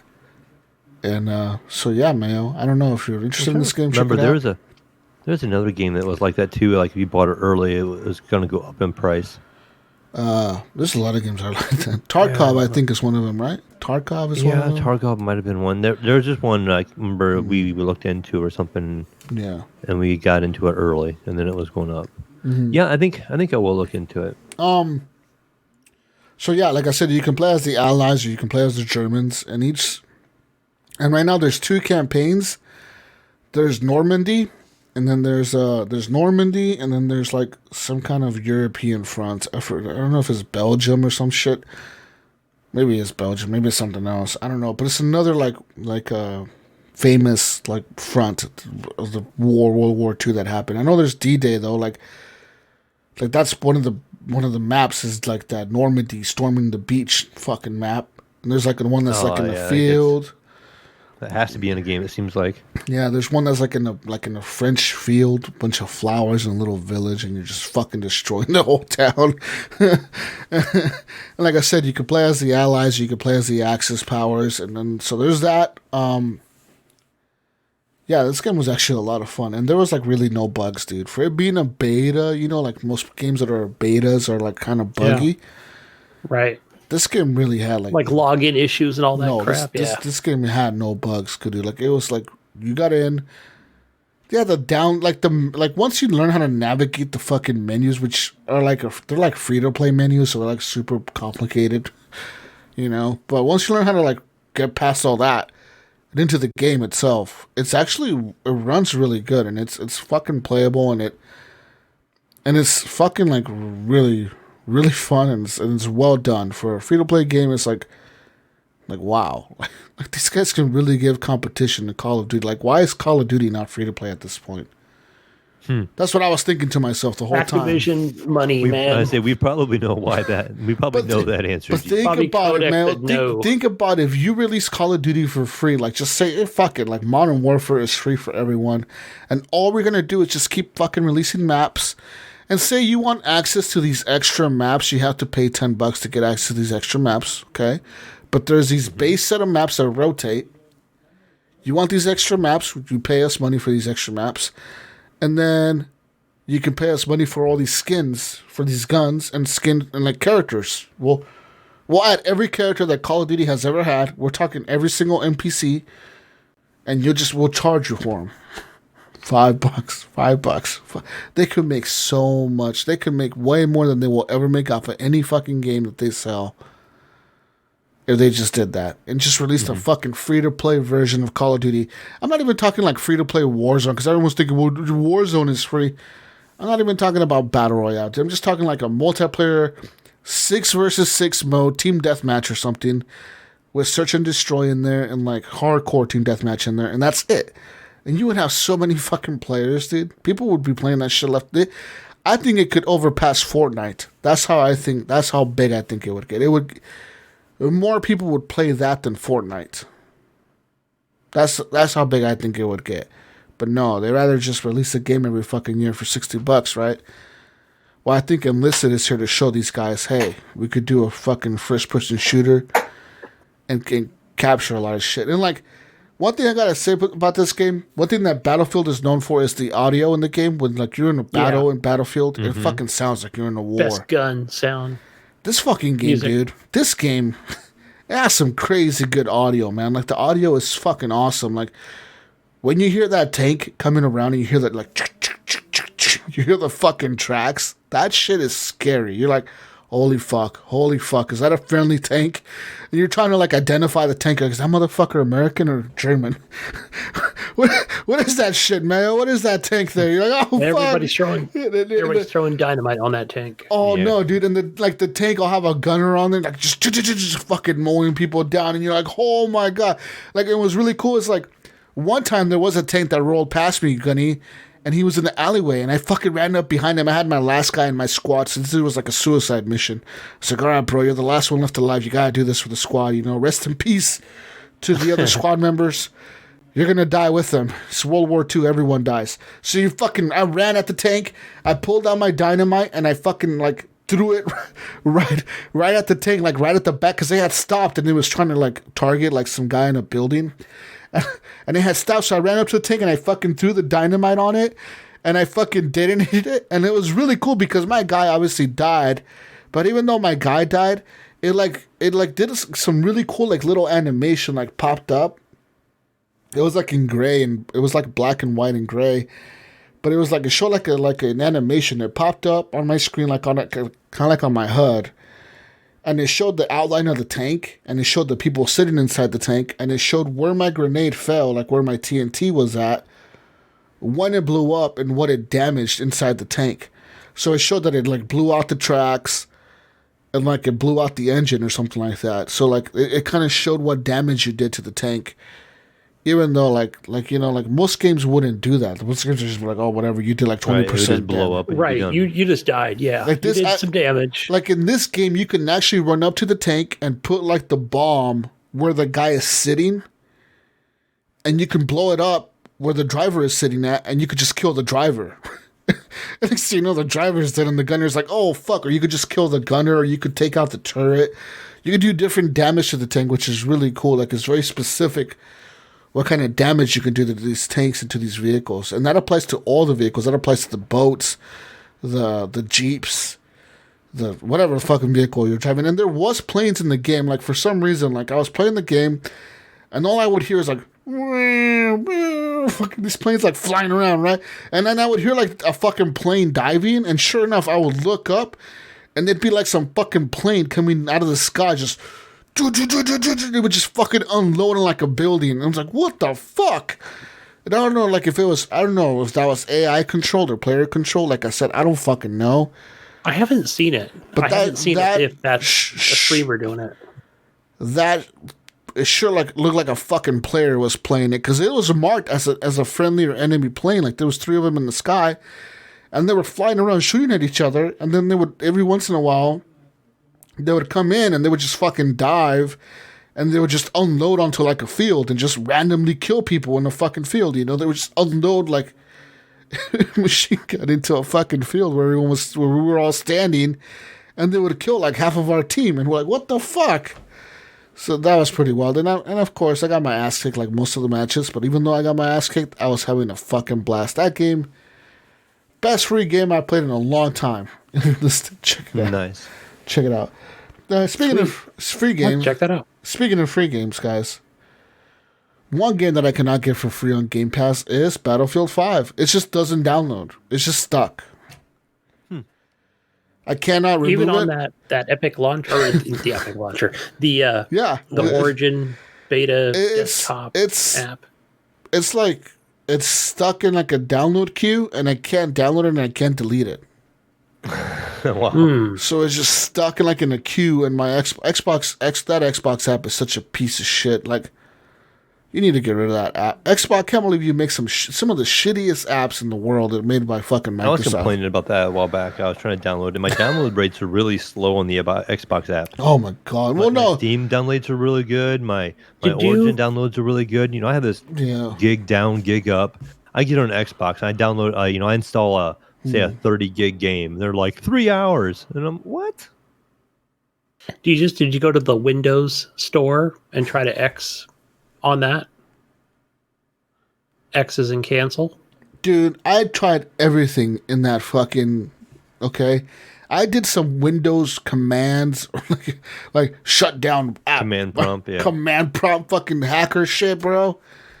And I like restarted my PC. I did all kinds of shit, Gunny. Okay, none of it worked. Your fucking Xbox app sucks. It's trash.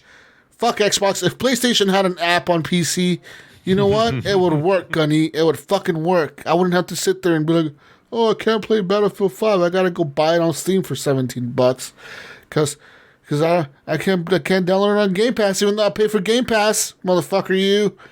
You better talk to Uncle Phil about this. Okay.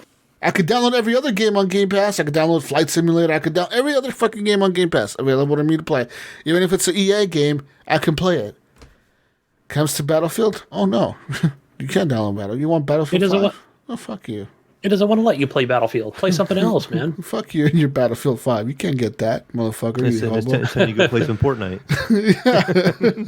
So, go play some platformer. So instead, I downloaded Sea of Thieves. Season 2 has released. Season 2 has added a ton of new content to the game. So now you can actually become an emissary for the different guilds that are in the game. So there's the Merchant Guild, the Treasure Hunter Guild, the Mystic. I think they call it the Mystical, right? The Mystic Guild. And then there's the other one. There's a fourth one they've added. Like they're not the treasure hunters. There's the merchant. I think they're the adventurer guild or something like that. But you can become an emissary of these guilds, and now you can also there's an actual like a kind of like a merchant system, like a stock system in the game, where like an island. Say you can actually go up to a merchant and say, "Hey, I want supplies. I want to do a supply run for you." Like, and they'll sell you like a box of. You can buy like I want to buy a box of bananas and a box of cherries and a box of apples from you, and then you can actually look up with that merchant the price of apples, cherries, and bananas on the other islands of the world in Sea of Thieves, and say for example you buy something that's really cheap from her, and you can sell it and you can take it to like this other island and sell it for like a lot of profit because they really need bananas on this island. And they're willing to pay so much for them. So your job can just be like, all I'm doing is traveling across the world and transporting goods.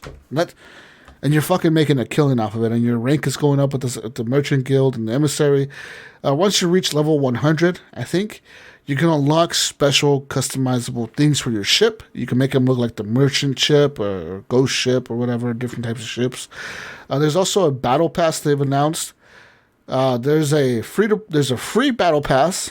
Okay, there's a free one, and there's also a paid one.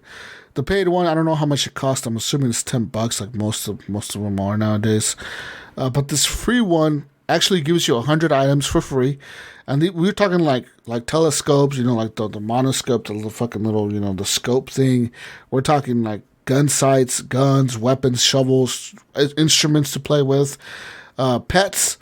Different types of things you unlock with the normal battle pass for free. You don't have to pay anything for it. You just play the game. It's free. But you can also pay to get these legendary and mystical, like super rare. I want to say they're rare items, or more like they're harder to get. They're exclusive to this battle pass. And you can get like I think it's like 15 or 25 exclusive battle pass mythical items or whatever. They've also increased the level of the forts, the skull forts. They made the enemies tougher, made the rewards even greater. So there's that. So Sea of Thieves, tons of content. It seems like they just released this whole content for it recently in Season 2, and I've seen it listed on Steam. It's like one of the top sellers on Steam once again.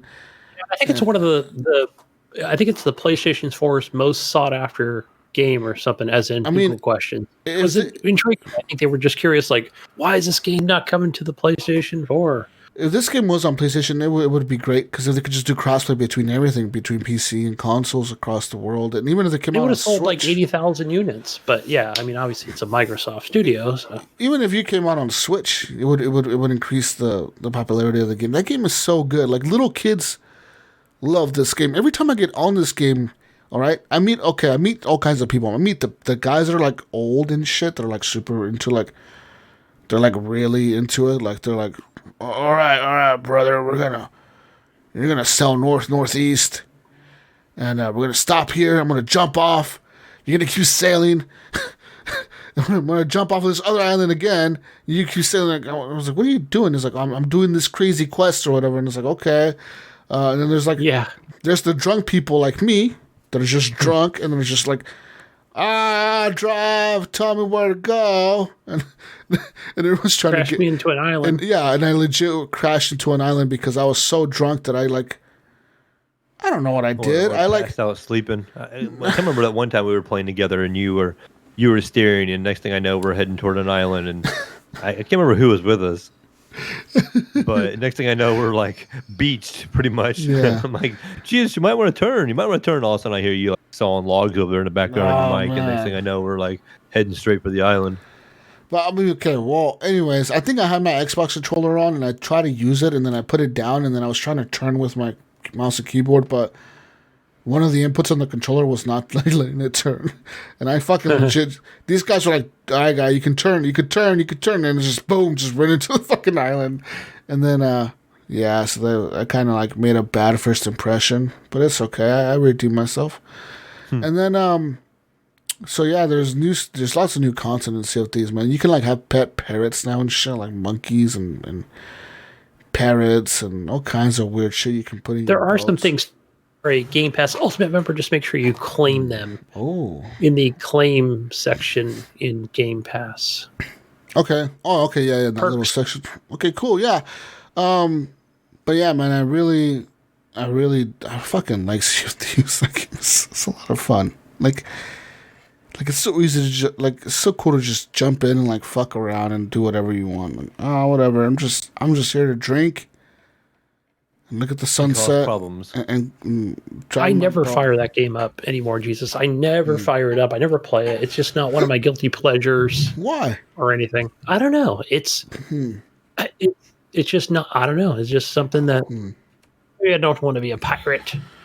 Well, it's like Flight Simulator for me too, man. Like, you know what? I legit thought about buying like a flight stick from like Logitech. Like, I think I'm gonna buy the flight stick and like the rudder, the pedals or whatever for the rudder. And altogether, it's like $300. It's like as much as a console. Yeah. But like, I just want to fly. I just want to like put on my VR headset and fly somewhere. Just like get in the sky and fly, Gunny. Like, let's go to Mexico today, Gunny. Let's fly. And we just Hoorah.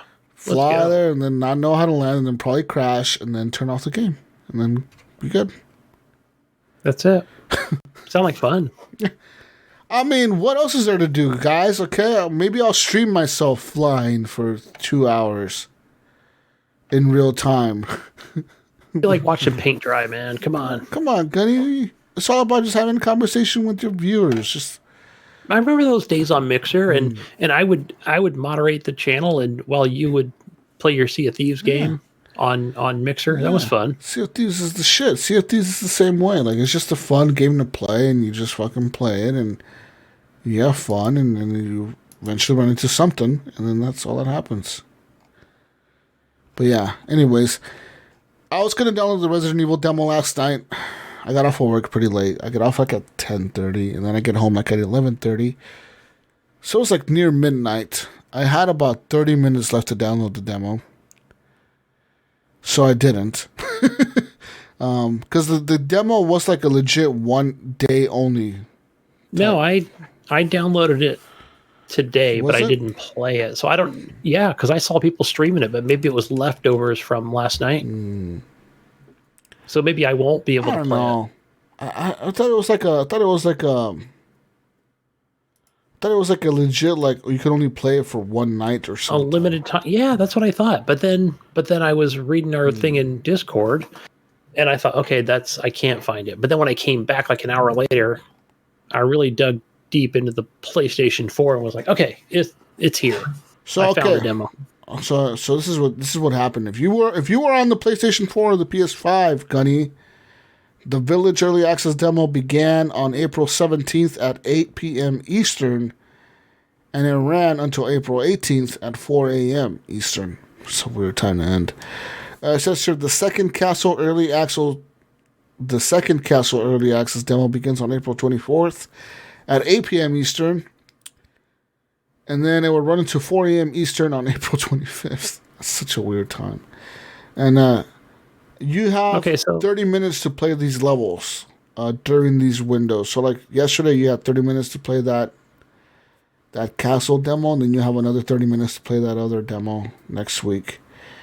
It says here, if you're not on PlayStation, you will have to wait a bit before you can play a version of the demo that contains both the castle and the village levels for 60 minutes. That will begin on May 1st at 8 p.m. Eastern and will last until May 2nd at 8 p.m. Eastern. What the fuck? What's up with this 1 day demo? Is it just to build? It's just to build hype. Yeah. Huh? It's a build hype. Exactly. It's so stupid. Yep. To say, It makes me not want to buy the game. Like, legit makes me mad. I don't want to buy this game. Fuck this game. Fuck this game, Gunny. I don't know. I put in chat this morning. I think I put in Discord, was like, yeah, this game is lame or whatever, but it looks like the other Resident Evil games. I wanted to watch big, tall, big boob lady, but now I don't want to anymore. Okay? Wait, there's a big, tall lady with boobs? Yeah, big, tall, big boob lady. She's really tall, really big boobs, and she's a vampire, Gunny, and she's chasing you. She's going to suck my blood? Yeah, apparently she's chasing you in the castle or something. Oh, nice. She's the main bad guy. Okay. Gunny says she won't be chasing me. Gunny's like, I'm chasing her. Right? I'm just gonna lay down and wait. Gunny's like, guys, I don't know how to beat this game. I keep failing the first level. The lady keeps catching me. What's going on? Am I supposed to run from her? I catch her way too easily. Now, hold on, look at her. She looks like she could be naughty. Yeah, I don't know. This game looks weird. Are you gonna play it, Mayo? Are you gonna buy this game? I might. You know, find myself a PS5. I might just get it on the PlayStation. Yeah. When does this game release? You know what? I'm gonna pick it up when it's on sale. I didn't buy the last one either. I haven't played one in a while, actually. I haven't bought the last one, so I'm due. The last one was fucking creepy as shit, dude. It was really fucked up. It was like there was some real creepy ass parts, and like I could not imagine playing that shit in VR. That'd be something else. Fuck all that. No way. Yeah. So this game comes out on the 7th of May. Okay. Yeah, so they're Soon. definitely hype with these short little amounts of time you can play it. Yeah. 7th of Turn May. everybody tune in on Twitch. Capcom has a nice little sale on Steam right now where you can buy Resident Evil 2 Remake and 3 right now for like half off. Yeah, I saw that. I was looking at that. I was like, Okay, I might get 3. I would probably get 3 now that it's half off. Because I did play all the way through 2.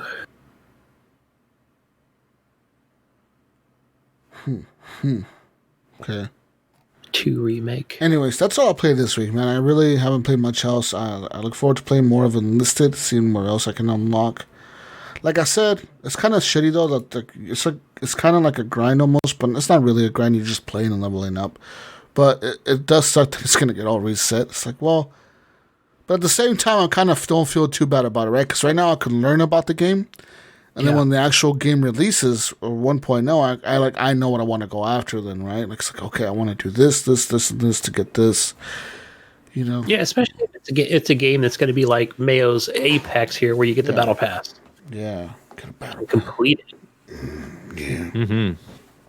Anyways, that's what I played. What have you played, Gunny or Mayo? Oh, wait, what have I been playing the last couple weeks? Some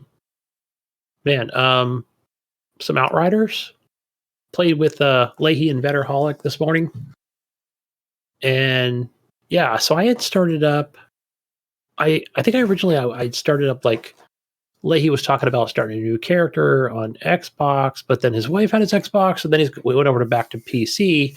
And I said, you know what, just send me the invite or whatever. I'll play on the Xbox. But I think I went back with my level 15 or 16 Pyromancer. And I mean, I feel pretty comfortable with that character.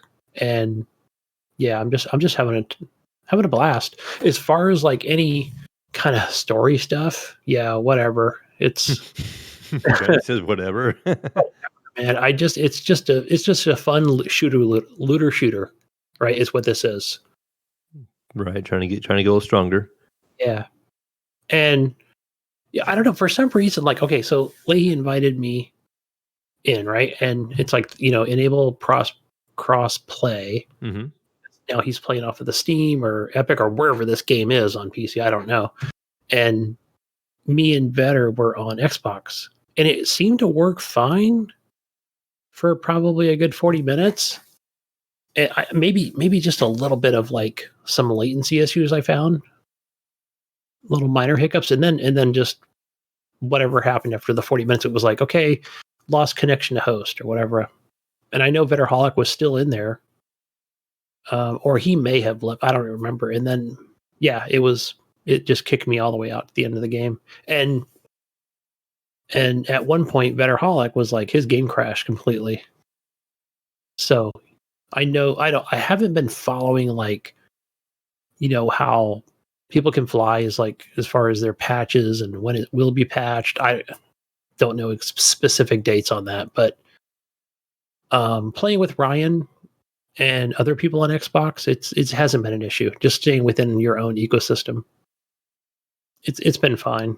Well, I will say that there were some little bit of bugs where Ryan said, "Hey, okay, join my game." We joined the game, but then we're over like this little checkpoint. Mail, you know where I'm talking about, where it'll say, press X to not continue, but to kind of move this trash out of your way so that you can continue through. Mm-hmm. It's one Almost of the, like every yeah, fight's a little instance, and then when you get past that fight, you're supposed to be able to interact with like a door or a gateway. yeah, kind of a, yeah. It's like there's these trees in the way, and you got to move them out of your way, right? Trees and junk. It's like, Mhm. okay, it's kind of like that. That next one, it'll be almost like a save, or something. Or so or activate the next fight, or it's one of the, but then we spawned on the other side of it, right? So now we're on the fight side of it, and Ryan's on the other side. Hmm. And I've done the same thing where I'm like, all right, guys, all right, here's the invite. Wait, you guys are over fighting, and there's nothing I can do. Like, I can't press X; it won't let me. Weird. Yeah, I had a little bit of problems. So like this is what I was playing to this week, and I had some problems with matchmaking or not getting paired up with people. I also played with Leahy and a coworker of mine, and I was trying to host because I was kind of like the middle guy in the way of level. I think at the time I was like level 9, and Leahy was like level 18 or something like that, and my coworker was like level 6 or something. Like he just got to make it a new character. And so what I'm gonna try to be the middle guy and try to be the one to host. And for some reason, I had my game as open lobby, like so anybody could join, and they couldn't join. It would say the lobby's closed. I'm like, what the heck? We couldn't. And I'm like double checking. I was even streaming this. You can go back and see the stream. You can see it on my screen. It was saying, the lobby's open, and Mhm. they would try to join, and then it would tell them that my lobby was marked private and it was closed. And I'm Hmm. like, no, I'm not gonna know it's open. It says right here, lobby open. And then I would click on it because you could toggle it, and I would click it to like friends only, and they couldn't get in. And then I would click it to close, and then click it back to open to see if it would work, and nothing. And I would try to send them invites. They would try to send me invites. Finally, we just kind of gave up and we joined Leahy's game, and that made it kind of hard because we end up being fighting like level 19 enemies, and I was level 9, and my friends, so we were using like how you have all those abilities and stuff. I'm using like 2 or 3 abilities just to kill a trash mob. Yeah.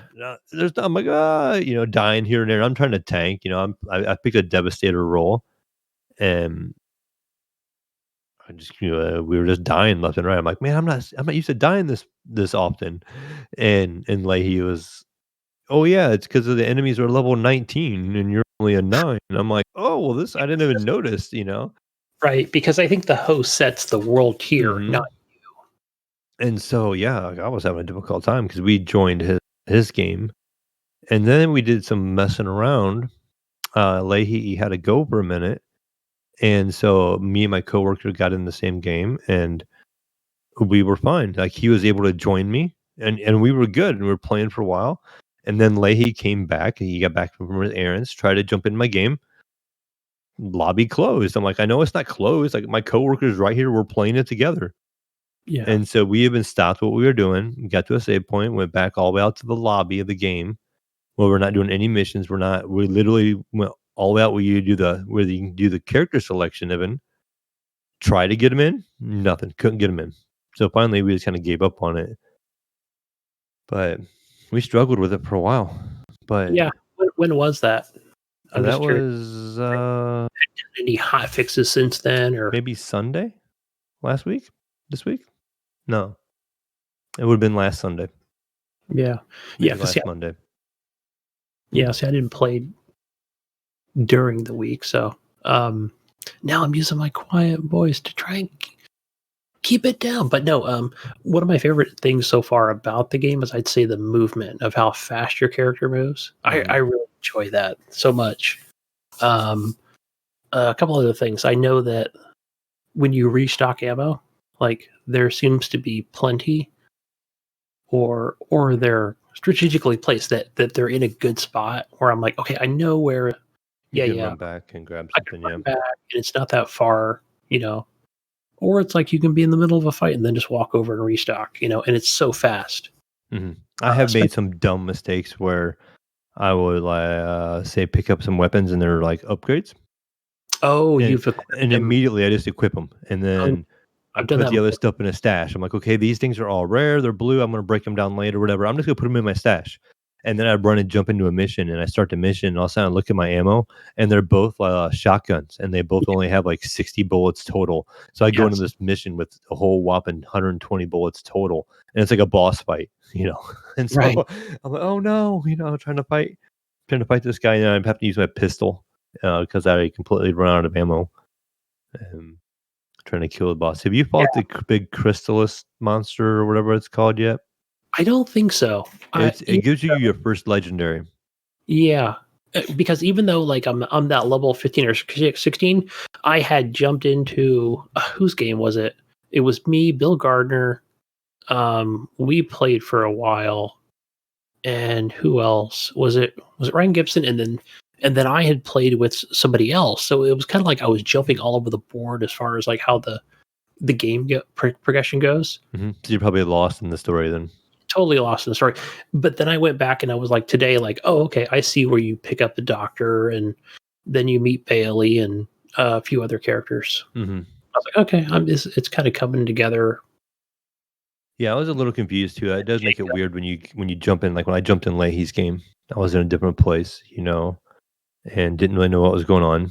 And then when he left, we ended up going back into my game, and it was a different place, And now I'm like, okay, I know what's going on now. So it's weird when you jump into other people's games and you see things you're not supposed to see, or when you're doing missions in places you've never been. Just trying to figure it out. But yeah, that boss fight, you'll know when you fight it. You're traveling to an area and it attacks you, and this boss fight's kind of like one of those bosses that's really, really large and not on the map. So you're in this little cavern area with water in the ground, and you're facing him. And I had a really hard time in this fight, so I soloed it, but I'm using a Devastator class with basically all short range shotguns, LMG type stuff, and my abilities are where you turn yourself into rock. Another one where you can impale things, and another thing's like a ground pound. Well, this boss isn't really technically connected to the ground, so you can't use those abilities on him. So I had to just shoot him the whole entire time. No, And yeah. then his enemies, he spawns like these fireflies that fly. And again, as his Devastator class with those abilities, I couldn't use any of those abilities on him. So I just had to just shoot everything without using my abilities. And it was the longest fight because I ran out of ammo again. I'm using a pistol. And the pistol luckily does a lot of damage. But it probably took me 25 minutes to kill this boss. It was like the longest boss fight. And it was so repetitive, it just doing the same. I'm like, okay, this pattern works. He has this one move that he does, and you got to avoid it. And I found a pattern, a way to avoid it. And then I would counter just shooting it with a pistol. And I'm only doing like 10 damage at a time. Tink, tink, tink, tink, tink, just tinking away, shooting him with the pellet gun over there. And finally I beat him. And I was like, can't believe it. Finally, I'm not doing that again. But yeah, I'm really enjoying this game. I find it a lot of fun. It's got that Division feel to it, that Gears of War feel to it. Yeah, I'd say a little bit of the Division because I had said this to Bill Gardner was that like if this was like the Division, then I'd be able to sit back here and cover and snipe the enemies or whatever. But it does do a good job of making you move. I mean, it does, right? Because they're either shooting some kind of like, some kind of mortar or a grenade or like a mortar or some kind of projectile to get you to pop you out of cover or do some serious damage. And then the other thing is it probably depends on what difficulty you're using because they're going to be running after you and you will be running because they're all going to be shooting you and chasing you. Mm-hmm. Unlike the Division where they stick behind cover, they're they're definitely more aggressive in this game. But I like I said, I really enjoy. World Tier are you playing? So yeah, like I think I am with that lower level character. I'm using 3, old tier 3, but I'm trying to keep it. I was trying to keep it at 4 with my level 17. Okay, with my level 17, I've got more mods for my weapons, right? Better, higher tier, guns, right? That whether they be, the blues, something, they're just better guns overall, right? Where I've kind of got it settled. We get the 2 mods or the 3 mods. Your Yeah. legendary will give you 3 mod slots. Right. So I do have some legendaries but yeah, everything is like all, where I want it to be. And I'm usually running some kind of I really like the auto shotguns, and I love those in Division 2. Those are the best. Yeah, but once in a while I'll be like, you know what, I'm just gonna run like a sniper and a standard rifle or something and kind of take my time. I try to mix it up, and then sometimes use the pistol. Man, but speaking of the Devastator class, I really enjoyed that today. Yeah, that's the one I've been playing, and Where I played a little bit of the other one, but the Pyromancer. But yeah, the Devastator is my main class I've been playing. that thing is seriously like I had 2 guys and I'm like my health was so low. And it was because it's almost like a teleport in a way because I was kind of far back, but then it let me choose the guy like up in front. We Right? kind of break apart and you kind of fly up in the air. Yeah, And you're you like these little floating rocks, and you kind of come down flying forward, and you slam on the ground. yeah, you slam on the ground, you take him out, and then you might take the other guy who's going to take some damage if he's close by, or you only got to put a couple of bullets in him. I mean, there's all a whole strategy to it, and that's the part that's really fun. Yeah, that was one of the abilities I've been using a lot. And the other one is a spike that comes up out of the ground and it impales people. That's a kind of a fun one. But yeah, against the boss, that stuff doesn't work. And if it's a flying enemy, that stuff doesn't work. So Yeah, they can be a real pain in the butt. And of course, you know what happened? The game loves me, right? So I get my first legendary by beating that boss, and they give me a shotgun that levitates people when you damage them. So then when I damage them, they kind of start floating, and I nice. can't use my abilities on them. So it kind of, Oh, right, of I almost course. feel like it's counterproductive sometimes because the shotgun only has, I think, 3 shots before I need to reload, and the whole clip or the whole amount of ammo I can have is only 60, I think. And so it does a lot of damage, but the people are just starting to float, and I can't use any abilities on them, and it kind of stuns them for a second. But it just, I wish I would have had something different, but that's why we keep playing. Damn, I don't know. I mean, yeah, yeah. So far, yeah, I know exactly what you're saying. Like for example, like the Devastator, I had that LB on that controller. You get that ground thing going, right? Well, same thing with the Pyromancer. LB is like, you can assign that ability. It sort of does the same similar thing, except with fire. It's But I still have yet to really switch things around with other characters. something I like about the game is how much different the game is with different characters. My son, my oldest son, he wanted to play it on my PC, and so he came in and started playing yesterday. And he created the sniper class. I can't remember what class that is now. Um, but A blue one. he's just destroying stuff. And he gets to a boss. I'm like, oh, have fun with this. This fight's kind of a pain in the butt. And he just wipes right through it like no problem whatsoever. I'm like, are you kidding me? First try, he just like, Yeah. oh, this guy was pretty easy. It took like 10 shots and he was down. And I'm like, okay, it took me 20 minutes to kill that guy. You're old Mayo, right? Come on. Yeah, that's probably part of it. But yeah, his class, it's the one that has the machine gun turret. It's like a missile launcher and a machine gun turret all in one. You can hold down the button and it changes from turret to basically a Gatling gun. And then he has some sniper rifles where you can just one shot stuff and does a crazy amount of damage. And then his melee, he freezes enemies. So if people run up on him, he just hits them with a melee and it just freezes everybody so he can get back and just do massive damage when he shoots them. Sweet. I mean, he's probably like a glass cannon. I don't think he has a whole lot of health or armor, but I think that character is just so much different the way it plays and stuff. And it's neat how the game can do that to make it fresh with the different kind of classes that you pick. Yeah, yeah. I think Jesus needs this game. This would be a good Jesus game. I think no, he was more of a. He tried that Division game, and he's like, "This is like Division, probably right, Jesus." Yeah, I don't know. Exactly. But Yeah. Fuck that game. it's a fun shooter, man. Moving on, guys. Hitman 3. Oh. I did get this. Got this a couple weeks ago. Jesus, you know what this is? Well, It's. What do I say about this every year? It's fucking Hitman. You know what they added? More maps. That's it, and it's awesome. I spent a lot of time in that penthouse mission because it's huge. mm-hmm. You can get lost in the penthouse. Is that the one where you're in Dubai? Yeah. Is that the name of that country? Yeah, where you're out, you skydive in, you land on top of the building. Yeah. First mission, pretty badass. Mm-hmm.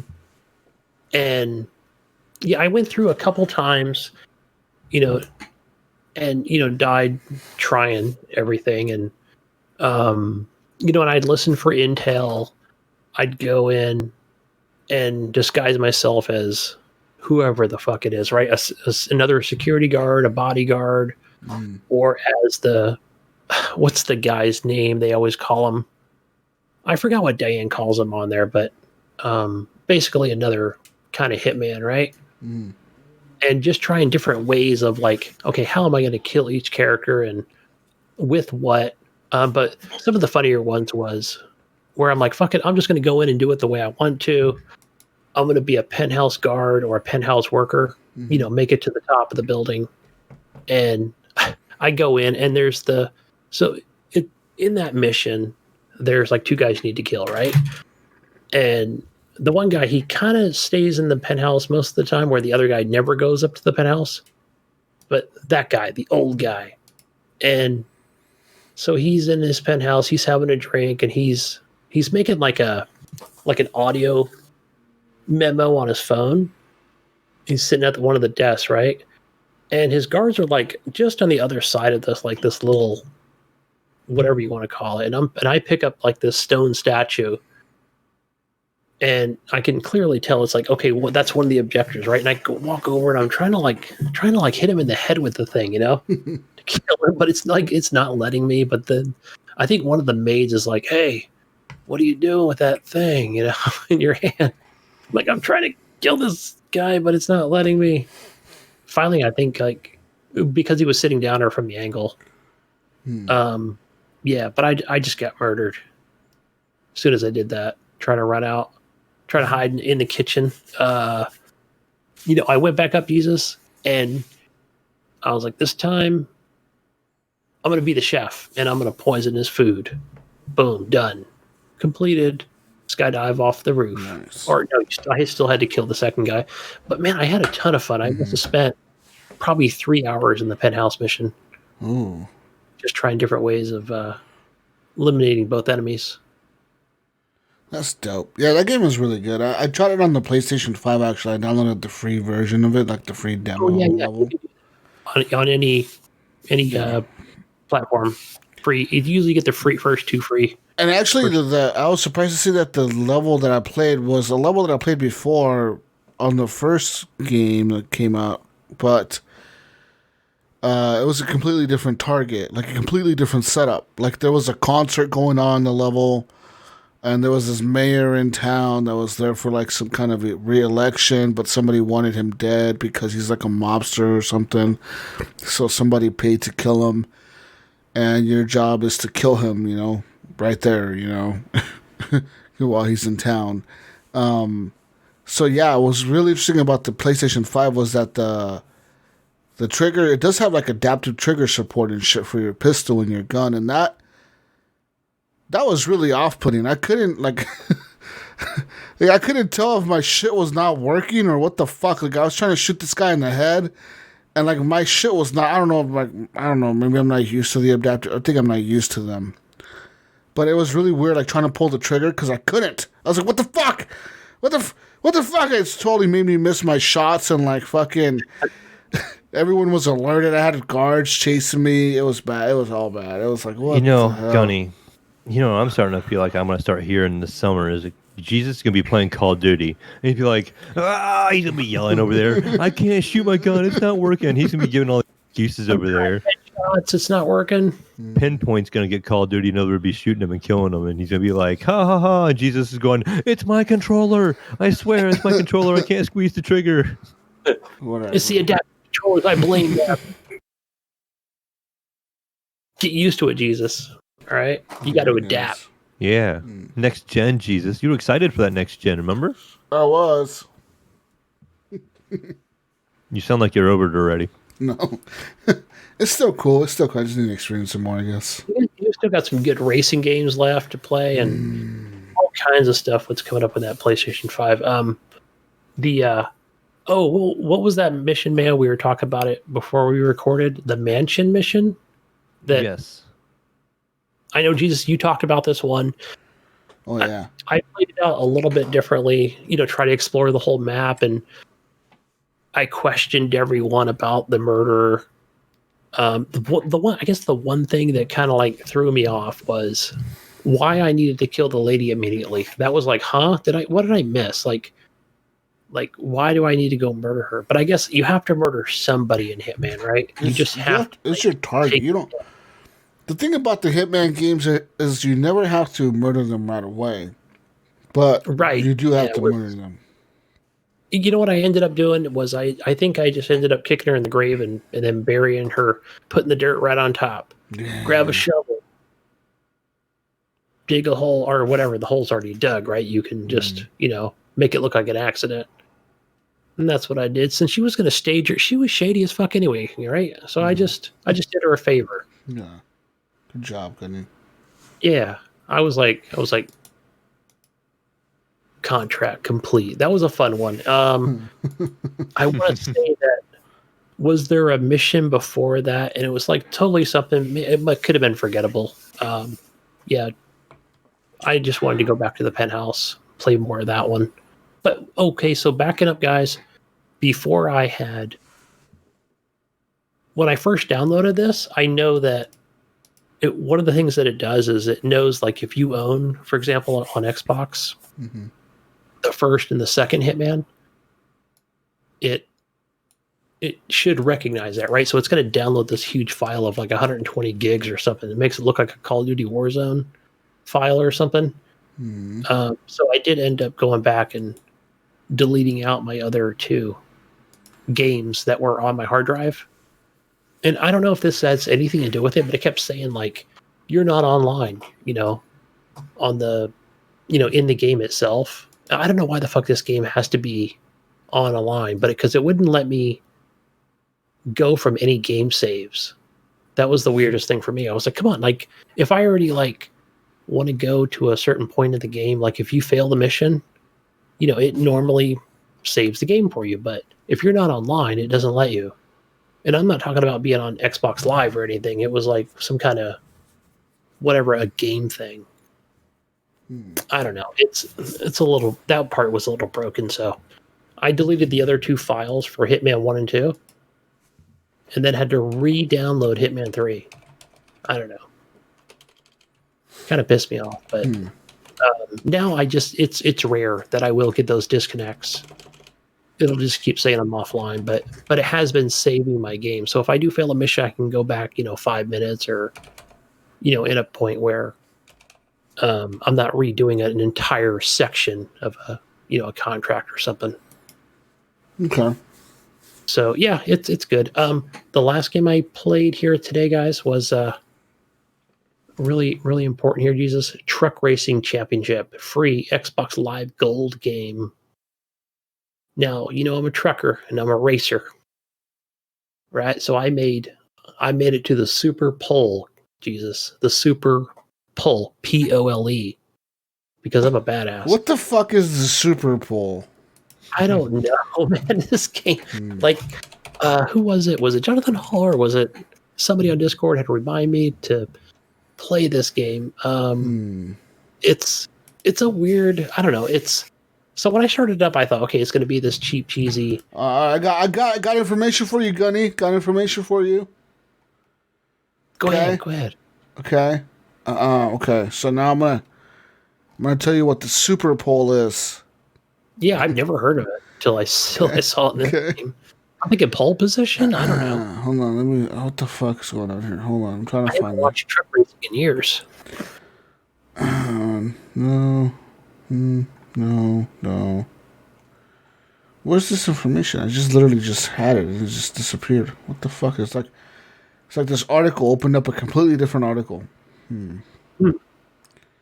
But while you're looking that up, this is I'm actually currently kind of playing it right now. I'm in the championship. I've started me a new career. But Jesus, before you start your career, before you start racing against other truck racers, okay? What are you racing? Semi trucks? Yeah, these are semi trucks, no trailers. You're just racing the trucks. Oh. So before that, the first thing you have to do is get a license, okay? So in order to get a license, you have to go complete these challenges, which I think they were trying to say is more of a tutorial. But they're short. They're things like go through a slalom of like, let's say there's a few barriers you have to get around on the track. It might maybe last 30 seconds, okay? And you can either get bronze, silver, or gold star, whatever the hell it is. I don't know if you have to. I think you have to complete these things in order to get. You have to get at least a bronze before you get a license. So, but one of the annoying things is there's like 15 of these things. Literally, there's like I was like, okay. I tried to go back after completing a couple, and I was like, no, we're not going to let you. You're not good enough. Go back and finish them all. Somewhere in there. Complete. I get old school PlayStation Gran Turismo vibes from that. Remember the old when you get the driver's license? Yes. Qualify for the different classes. Remember that game was on PlayStation 1? I really enjoyed it. Was Driver. I think it had something similar. That was a great game, but man, it was tough. But that was some good grinding stuff back then. And so okay, you can do the 15 challenges. You get in. Then it starts talking about contracts and and you do more practice sessions. I'm like, okay, so you're practicing to do these different tracks, right? Before you move on to the actual like racing of, let's say against other AI trucks. This is all single player I'm talking about. So one of the cool things I really enjoy about this is that when you're coming around a corner or, you really have to hit the brakes. So your brakes get hot. What do you have to do? You have to put water on the brakes by pressing B on the controller. How do you put water on the brakes if you're driving or you're racing? So what you do is, now this is something I remember from actual, racing from years ago. I'm not seeing it on TV, of course. So left trigger is obviously your gas and right is your whatever, right? Brake, gas, and then B. So if let's say you're really holding down that brake, right? You got to be really tapping down the B button to keep your temperature down. So it's like a hydraulic type kind of thing. Yeah. So it was a little tough during the challenges because you're kind of looking at where your truck is and not have to look at what the temperature of your brakes are, right? To kind of keep it regulated, because you can't have it too low because then the brakes don't really work. And if it gets too high, your brakes are not going to work. So it's just one other thing you got to manage in the game, and it's not that bad. I thought it would be like, fuck this, right? But it's actually not bad. I feel like it's an added challenge for me to, keep an eye on it. So I've been doing really good so far at keeping my brakes like from overheating. Something I've actually never had to do before. So pretty cool stuff. Visually, game looks okay. Looks fine. It's nothing. It's not super stunning or anything. Probably looks good on PC, but running on the Xbox Series S, it looks good. It's cool. So yeah, it took me actually a while to get to my first actual race with other vehicles. But I've made it to the super pole, whatever it is. There I'm going to continue to play this game. It's cool. Probably do some co-op or multiplayer with Jonathan Hall. I know he was asking me today. Play some of that. But that's all I've been playing. Nice. What about you? Oh yeah, I mean we kind of hit it. I mean pretty much 90% of my week was Outriders. I picked it up earlier in the week, and I just been grinding through it. I'm not nearly as far as Bill. Like Bill's been posting in the Discord some great pictures of some of the gear he's been finding and some great gear, and my son also. So something cool about Outriders on Steam is it does Steam share. So I know like Nips, who uses my account and stuff like that, have access to Outriders on my PC, on my Steam. My son has been playing it too, so it seems to be when I'm not on, he's playing on his Steam on his computer, and we've been kind of just both grinding through that game, and I'm really enjoying it. Um, there's quite a bit of people in the community. I know there's Leahy and my friend Repentless. He's in the community, but he's a coworker. And then I know you, Gunny, and you were saying how Ryan and who else did you say you were playing with? You were playing with Ryan and yeah, and then that was earlier in the week, and Leahy and and Nico is another one that owns it. So there's a little bit of a base. So if somebody out there wants to pick this game up and play with us, we're probably gonna be on and playing, and it's kind of neat because you can just kind of, once we can get paired up, like a higher level can come join and help you out, or you can jump in their level if you want to work with them for a little while. But it does work, and it's just a fun game. It's just that it can get hectic and it can get crazy. Like I said earlier, the game does a good job of keeping you moving. The graphics are really good. I find the story interesting.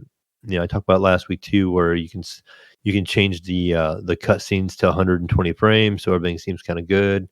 I didn't still notice that where it would cut out some of the sentences on the cutscenes when I was playing multiplayer, but when I play single player, it doesn't do it at all. So it's something to do with the multiplayer. But I don't know if they're just trying to maybe keep each other's cutscene in sync, maybe. So like if we're watching a cutscene and I'm seeing it, and whoever I'm playing with is seeing one on their own screen, maybe they're trying to get them lined up so they stay the same. Maybe. You're playing with us hobo console people, right? We got to be able to see it too. Yeah, well, I don't have crossplay enabled, but because they were having the problems with it, so I kind of waited. But maybe I'll just turn that on. We can play with some of you guys. But yeah, I'm enjoying it. It's I don't know how many hours I sunk into it. Like I said, my oldest son started playing it also, and he's playing it off my account. So when I'm not playing, it seems like he has me asked to leave my Steam open so he can come in and play it. So my hours aren't correct. So I'm playing through my character. I think I'm a level 20-ish, 22 is where I'm at actually. And then he just started playing. I think he's level 12 already in a couple of days. But yeah, just grinding through that game. And the story, I'm to the point where I've finished the forest area stuff. Have you bought any of that stuff? Where you're in this tropical forest kind of thing. A lot of insects and animals on the ground. I want to say that was when I played with Ryan. Mm-hmm. So probably that's where he's at. Yeah, there's a fight in there where you kind of fight this tribe, and there's a doctor in there, and yeah. That was one of the missions we did where we were. Who was I playing with? No, it was Ryan and who, I guess it was Bill Gardner. And so because we went in there, to get the doctor back or whatever, he got kidnapped. But for some reason, of course, I was a low level, so I couldn't. I was taking like any kind of damage; it was killing me. So then they tried it by themselves. You were playing on theirs, or whatever, and so it was kind of. So it was kind of weird because after I think we had a few disconnects, and the other bug that we do get, I think, on Xbox was where let's say everybody eliminated it, and then immediately you come back, right? You come back, you start at like a starting area, but then I'll be invisible, or I can only do abilities but no guns, right? I haven't had that problem really. The only time I've seen invisible, like how when you go to your camp and you have different people you can talk to, I've had them not load in. So you see their name and there's nobody there, but you can go up and hit E to interact on the computer, and you can talk to the person, but they're just not even there. Yeah, that's the only thing I've had. So kind of weird. And then once we all like disconnected from each other or whatever, or went on to do our own thing, and then it was like, boom, I finished the mission. It was like, yeah, crap, they need to fix that. Even on, just Xbox, or I'm sure it's the same on PlayStation and yeah, just network stuff. And I kind of stopped the campaign where I was at. So I did that section you were just talking about. So I finished that up, and we went to I think it's like an ancient ruins or something. Oh yeah, I did that too. That was cool. I have not done that yet. I stopped right there, and then I went back actually to some of the older levels. I started doing some of the bounties. So I started doing the hunts and the bounties. So we're like, hunting different people down and killing those and fighting some mini bosses there. And that's where I had stopped. And that was this morning. But another game, I only played it for just oh my gosh, I only maybe did 3 or 4 levels because I wanted to check it out because it just looked interesting to me. It's a game on the Game Pass. It is a new one. It's Rain on Your Parade. And I don't know why. I just felt like I was in the mood for something kind of goofy and whimsical, I guess you could call it. But so I downloaded it, installed it. I only played it for a couple minutes because I was getting ready to log off for the night, but I still wanted to check it out. And just the pretense is it's kind of goofy. You're a cloud, and you are going to rain, and you got to get so many people wet, and you have these little mini goals. So the game reminds me of something the Untitled Goose Game. I was just thinking of that game. Yeah, you like those kind of games. Something like that, except for obviously you're a cloud. And I played it on PC. And so all I had you do is use WSD to move and then hit spacebar to drop rain. And the first mission they give you, you're in a wedding, and your goal is to get the bride and the groom wet and all the congregation wet. And so the first time you drop rain on somebody, people just start scattering and they're running all over the map, and you're just trying to basically catch them with a cloud over them, hit the spacebar, and drop rain down on them. But you have a limited amount of rain, so you just basically have to aim. Okay, the rain's going to fall right here. Get this guy wet. Get that guy wet. 2 of that, and you complete the mission. I did a couple missions, and that was it. It was late, but I think I'm going to jump back into it. I think it'd be fun with the controller to kind of kicking back and just messing around. Maybe on the TV even. When I get my Xbox back, I'll play this more on the TV. Just the bright colors that it has, and oh yeah, it would really pop on that TV. The other thing that's kind of funny is you can draw your face that's on the cloud because it did have like it's like eyes and a mouth and stuff, but it'll let you draw with the mouse on the face of the cloud whatever you want to draw. So I drew my own little face on there, and then you can change the color of the cloud. You can make it red or blue or white or whatever. And so I see some customization there. And I think Bill said he played a little bit in the Facebook group, and he said there's references to Metal Gear and some other games. So some classic game references. Maybe your daughter can draw something on there, right? Yeah. She's the artist. Get all elaborate. Yeah. Yeah. She's a busy girl right now though, so I don't know if she'll have time. She's getting ready to graduate this year. She's got a month left. So nice. Yeah, I mean that's pretty much it for me. It's been, like I said, 90 some percent Outriders, and again, I just enjoying every minute of it. It gives me that Division vibe, and I enjoyed the Division. I played that all the way until I maxed out the World Tier. I know we played it all together a little bit, and you guys I know Jesus trailed off, and then you and I, Gunny, we kind of stopped playing together for a while on it, and then I just kind of kept on going. And kind of soloed it all the way and beat the final campaign part of it and started doing that world tier stuff, and that's when the raid came out, and we never did get together and do the raid. And I never even tried after that. And then I pretty much dropped the game from there. Yeah, it's like it's still installed, and it is one of those games I do go back to every so often. Mm-hmm. It might be every 2 weeks or whatever.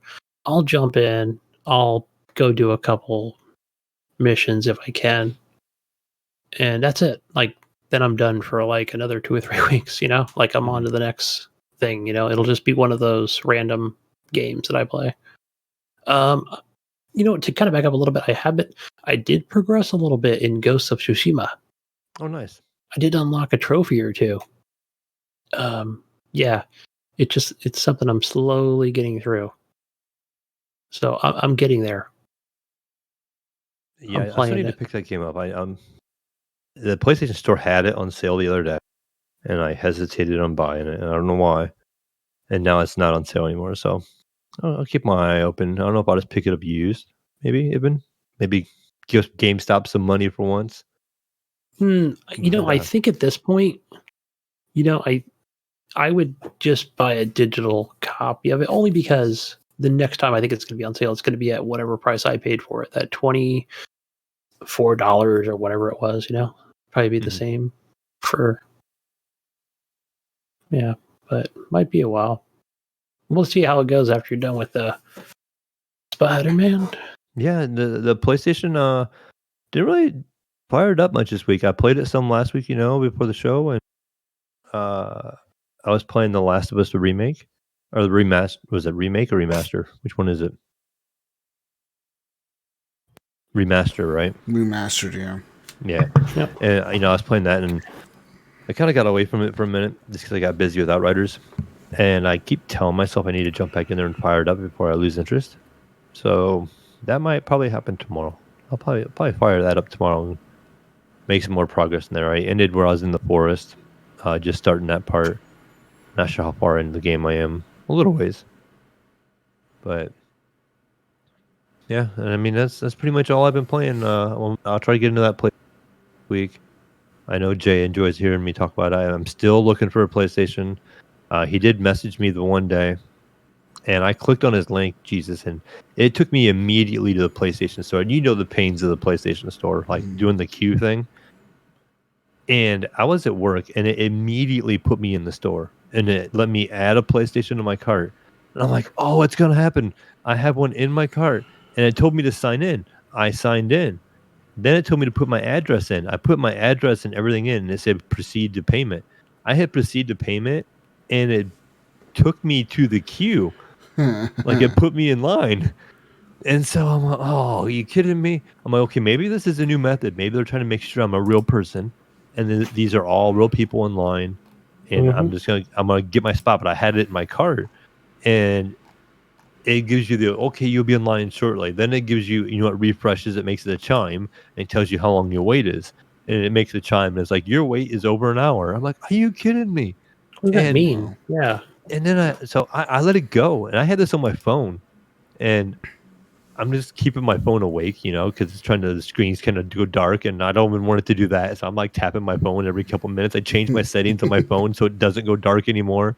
My poor battery on my phone's dying, and I keep watching my on the PlayStation there, and it finally gives me a little chime and lets me in. And of course, right away it's sold out. Nothing's Yeah. in my cart. Nothing even happened. So I was back to square one again. I've looked. I've even been tempted now. Jesus, I looked on Facebook here, and there's 3 of them that are in my area, and they're all actually opened and used, and there's 750. God, Jesus. open and And used for $750. yeah, and Yeah. there is a couple that will ship, but you look at them right away. It says, "Oh, we'll ship it to you, and we're going to charge you $500 for the whole system." I'm like, "Yeah, this is a scam," and all the Yeah. comments on there, "Scam, scam, scam! Don't buy it," Or you'll see Right. one there'll be a PlayStation 5, disc version with 2 controllers for $550. We will ship, Yeah. I'm like, right, yeah, let me jump right on that. I don't think that's gonna be the case. Yeah. But yeah, so I don't want to buy a used one for 750. I just I just don't want to pull that trigger. Yeah. I feel you, man. Yeah. And it seems to have gotten kind of quiet here lately. You used to Jay was sending me a bunch of links from Twitter and stuff, and it seems to have gotten real quiet on those links. I did get 1 or 2 this week. Yeah. That's it. One of the things I think that, we had talked about, that ship in the Suez Canal, and then, ships backing up in the, different ports and stuff because everybody's ordering off Amazon, Hmm. right, with their stimulus monies. So I'm sure it's the same, across But yeah, America, whatever, with hopefully everybody's bought everything they can buy now, right, from China.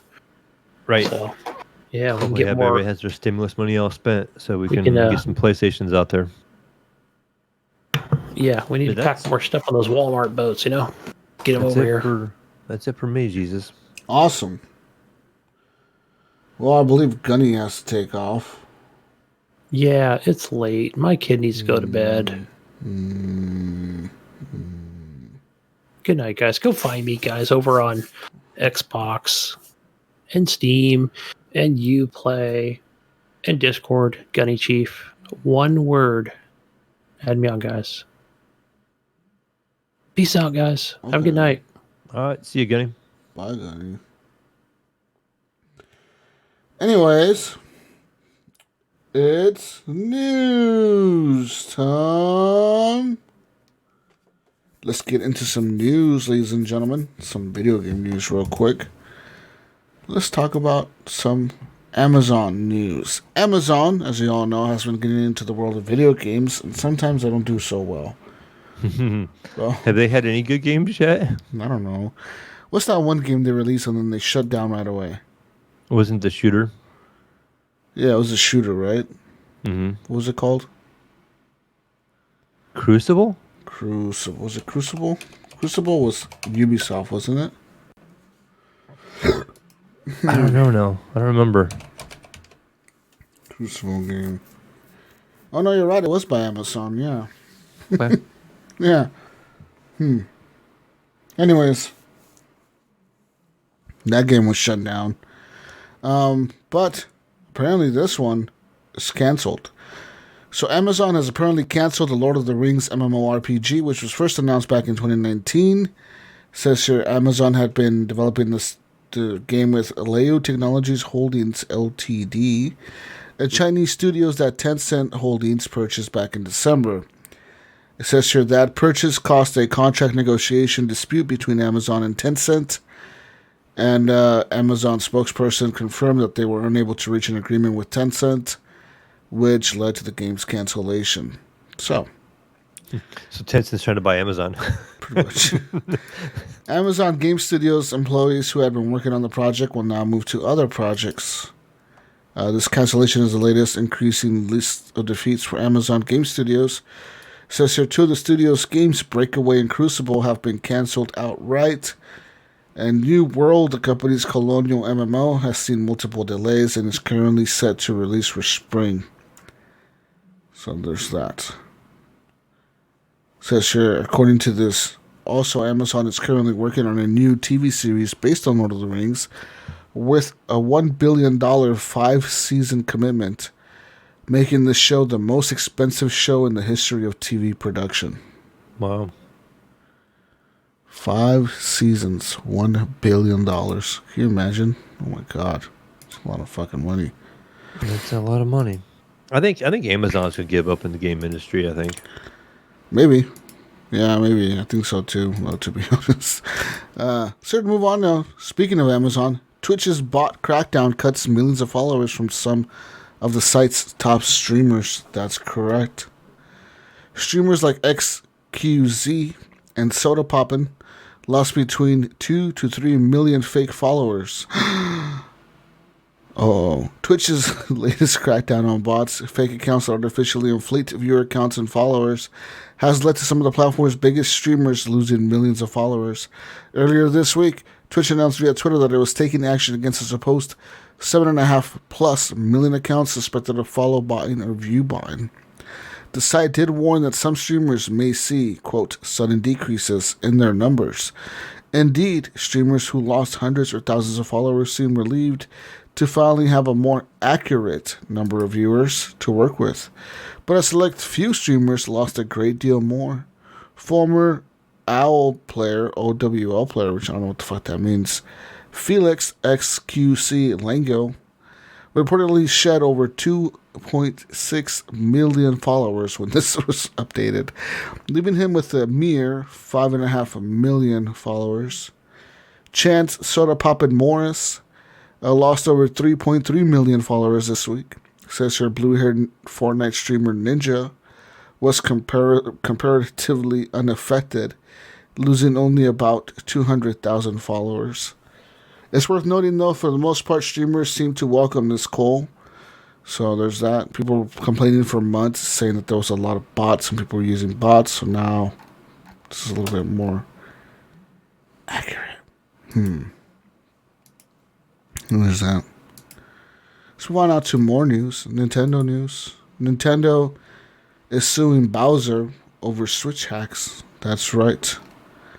Nintendo of America filed a lawsuit against Gary Bowser, a reported leader of hack creators Team Executor. Bowser and another Team Executor member, Max Lorne, were arrested and charged with 11 felony counts back in 2020. This new lawsuit alleges Bowser infringed on Nintendo's copyrights in creating and selling its hacks. The lawsuit, filed in a Seattle courtroom, is now looking to charge Bowser with 2 trafficking counts and 1 copyright violation. Nintendo described Bowser's operation as a, quote, international pirate ring that sells Nintendo Switch hacking devices designed to circumvent the company's security measures, which allowed buyers to run pirated Nintendo Switch games. Nintendo has previously filed multiple lawsuits against sellers of these hacking tools, including the SX Pro, SX Core, and SX Lite, 3 devices that are used to hack Nintendo Switches and Nintendo Switch Lites. According to this lawsuit, Bowser has been creating and selling these hacking devices since at least 2013, when he distributed a device designed to hack the Nintendo 3DS. Throughout this lawsuit, Nintendo documented a lengthy history of Bowser Switch hacks, as well as a breakdown on how the devices work.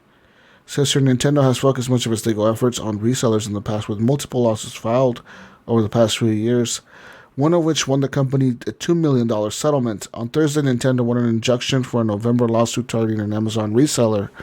Previously, Nintendo has called Nintendo Switch hacking and piracy a serious, worsening international problem. In Friday's lawsuits, lawyers wrote that Bowser's wares continued to put more than 79 million Nintendo Switch and Nintendo Switch Lite consoles at risk from piracy. So there's that. Team Executor operates as a for-profit company. They sell kits used to hack Nintendo devices, blah, blah, blah. Some video game preservationists argue that this video game piracy can be used to document and preserve video games, but Team Executor has always been controversial. So Nintendo is looking for damages $2,500 for each traffic device, as well as $150,000 for each copyright violation. And they also want them to shut down their operations for good. So that's a lot of money. If you think about it, if they sold like 70 million devices and they want $2,500 for each one, yeah, it's a lot of money, man. That's a lot of money. Let's do the math. 2,500. That's $197 billion. You're muted, man.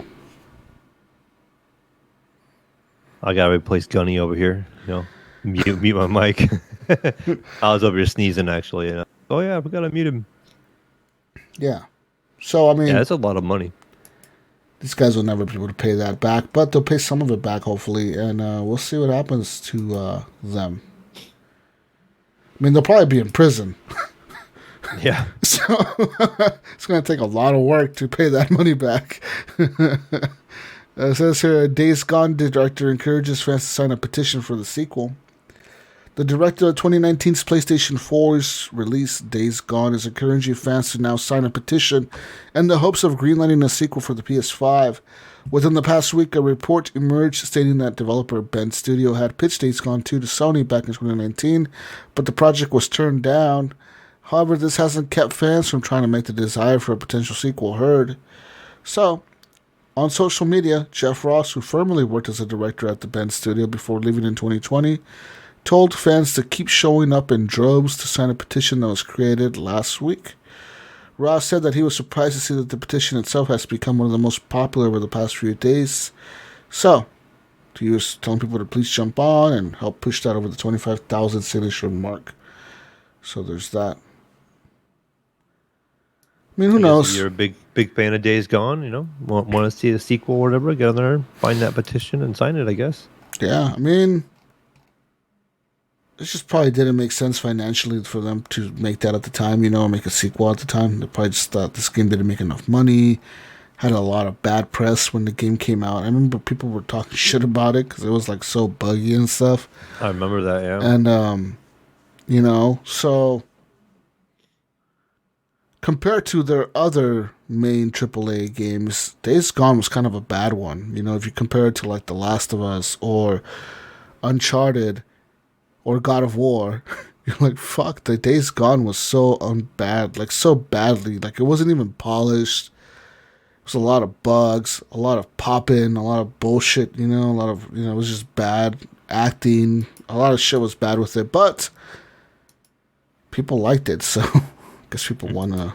I feel like this is probably a good move for them putting it on the PC then. I think so, too. Because it could get a lot of interest. It could, a lot of people on PC. I can't remember, how many pre-orders already have come out for it already, but, I feel that the PC community is going to want to play this game because it was one of those beloved Sony exclusives. So just because it's a Sony exclusive that they've talked about for a long time and PC players know about it, I have a feeling a lot of people are just going to pick this up without it, just instantly. I'm buying it no matter what. Kind of like Death Stranding. We talked last week.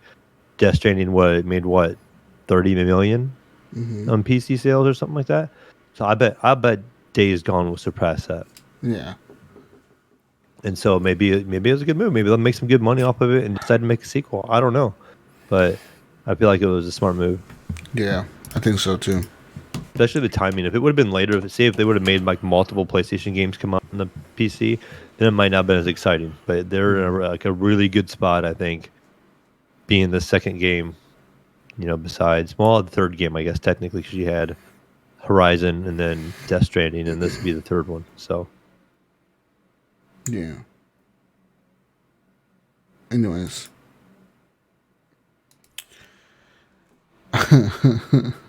This article, I feel like I read this article every other month.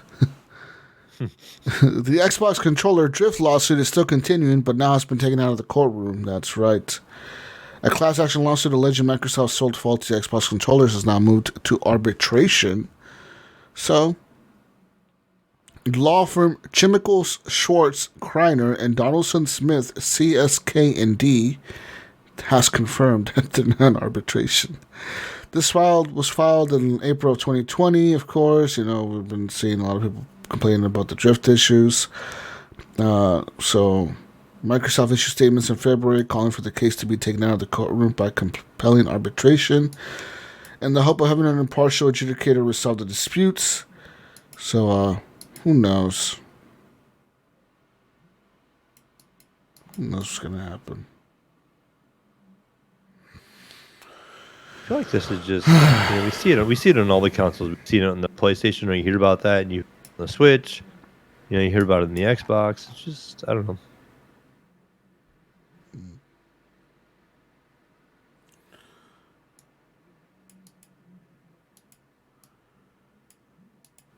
What about you? Have you ever had any drift problems on your controllers? I don't really use that many, so I've never really had any problems. I have a couple that I use, and I have a new Series X controller, laying around, but I still have my One X controller that works absolutely fine. Every so often, dude. I don't know, like I had drifting controllers, but that was on the 360 usually. Maybe on the Xbox One, but not recently. But that's probably with a lot of use, too, isn't it? I mean, it's a lot of... Yeah. That's what I always chalked it up as. If I ever had a controller that wasn't working right, I just chalked it up as just using it a lot. Some people put a lot of hours on that controller, and they take a lot of abuse. People drop them, and the analog sticks are getting hit when it gets dropped, or, they take some abuse. Yeah, no, I agree with you. I think it's just that, really. So on to some more news. The Oculus Quest 2 is now gaining official wireless support for PC VR. Gunny news. News for Gunny there. Airlink. That's right. So, the best thing about the Oculus Quest 2 is being able to play games untethered, flating about in a Beat Saber without worrying about tripping over a cable or yanking it out of your PC. This only works natively for games installed on the headset, however, and if you want to play PC VR games like Half-Life Alyx, you need to either plug in a USB cable or fork out $20 for a third-party solution like Virtual Desktop. But this is all about to change. With AirLink, a new feature announced in the latest Oculus blog post, part of the V28 software update rolling out this month. AirLink is a completely wireless way to play PC VR games on the Quest 2 using Wi-Fi. Says that you'll be able to opt into the experimental mode when the V28 update rolls out for you at a completely random time this month. And is the way, as usually is the way with Oculus, you'll be able to enable AirLink in the settings beta section of the Oculus program on your PC, and then the settings experimental section in your headset, in which you'll need to turn off to go back to a USB cable. As with the virtual desktop, for the best performance, you will need a top-of-the-line router, a wired connection from that PC to the router, and to be standing near the router while you play. We'll work to improve AirLink over time, Oculus says, including performance, visual quality, and the ability to run in less than ideal wireless scenarios. So, Oculus also announced native support for 120 Hz display refresh rate. And so, yeah. So, there's that. So you can turn on 120 Hz performance mode on your headset. They said they don't have any games that support that at the moment, but it's there if you want it. That's pretty cool, actually. So that's actually making the Quest 2 the best VR headset to own for PC. Yeah, probably. I mean, right? I can't remember the specs of the Vive one. I don't know. I don't know either, but this is really good. I mean, wireless connection. You don't need the wires. You don't need anything. It's all there. Yeah. And I guess you probably wouldn't really notice the latency, the way the game control and stuff. Yeah, I don't know. Yeah, so if you're getting latency of it sending the video to your headset, you're just going to feel like you're there, and it's going to be like a little bit of a delay in time. You know, I don't think it's going to... Yeah. Unless you see, I don't think there would be... I guess it could be really bad if there was latency in the VR, like where you turned and then 30 seconds later the VR turned. But I don't think that would be the case. That'd be just too broken.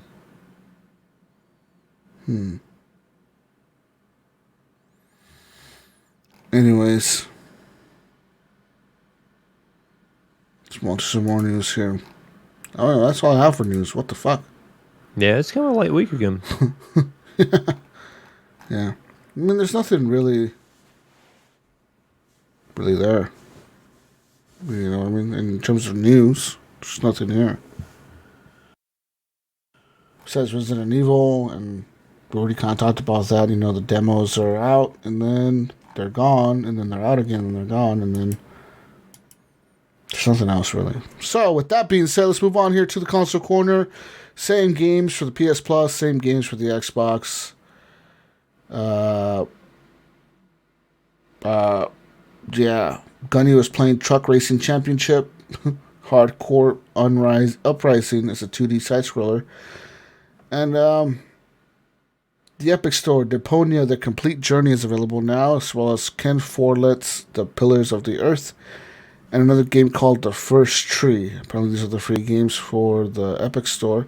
For PlayStation Plus, you got Days Gone, Zombie Army 4, same Oddworld, Soulstorm for the PS5. So there's that. That being said, that's it for the console corner.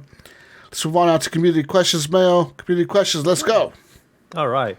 Oh, you know, our first question over here is from our good old friend Jay. Jay, the 11220 over here. He says, how many licks does it take to get the center of a Tootsie Pop? And show your work. Oh, man, I don't know.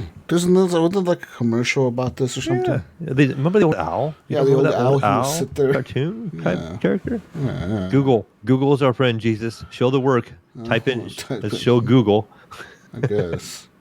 I don't think neither one of us have a Tootsie Pop handy. So we'll have Google show our work. What does Google say? 10. 10? Okay. Yeah, I'm not sure. I'm sure it's plenty, probably. Jesus, Dirty Bite, he wants to know. He's like, would you rather bang your sister, your mother, or your wife, mother-in-law?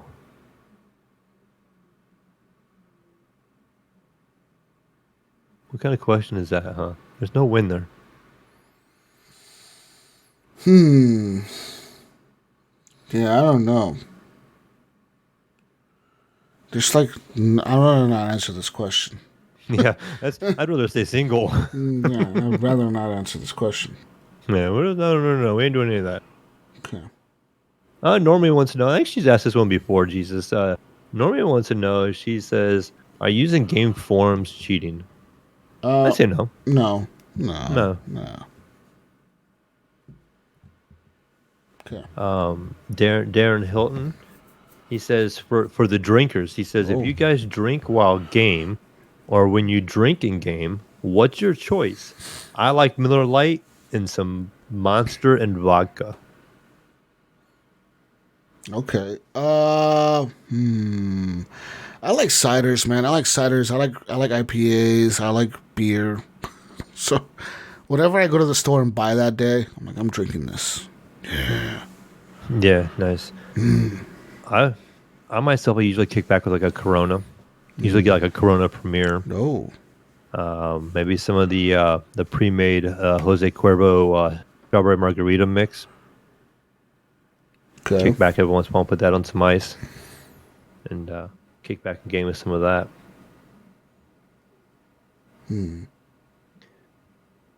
Jesus, Andrew Dex or Zek. How do you guys pronounce that? Jack. Jack. I don't know. He says, "Have you run out of gas in Days Gone?" He says, "I have. I thought I would be okay because my return trip was all downhill towards the gas station, and you have to push your bike downhill."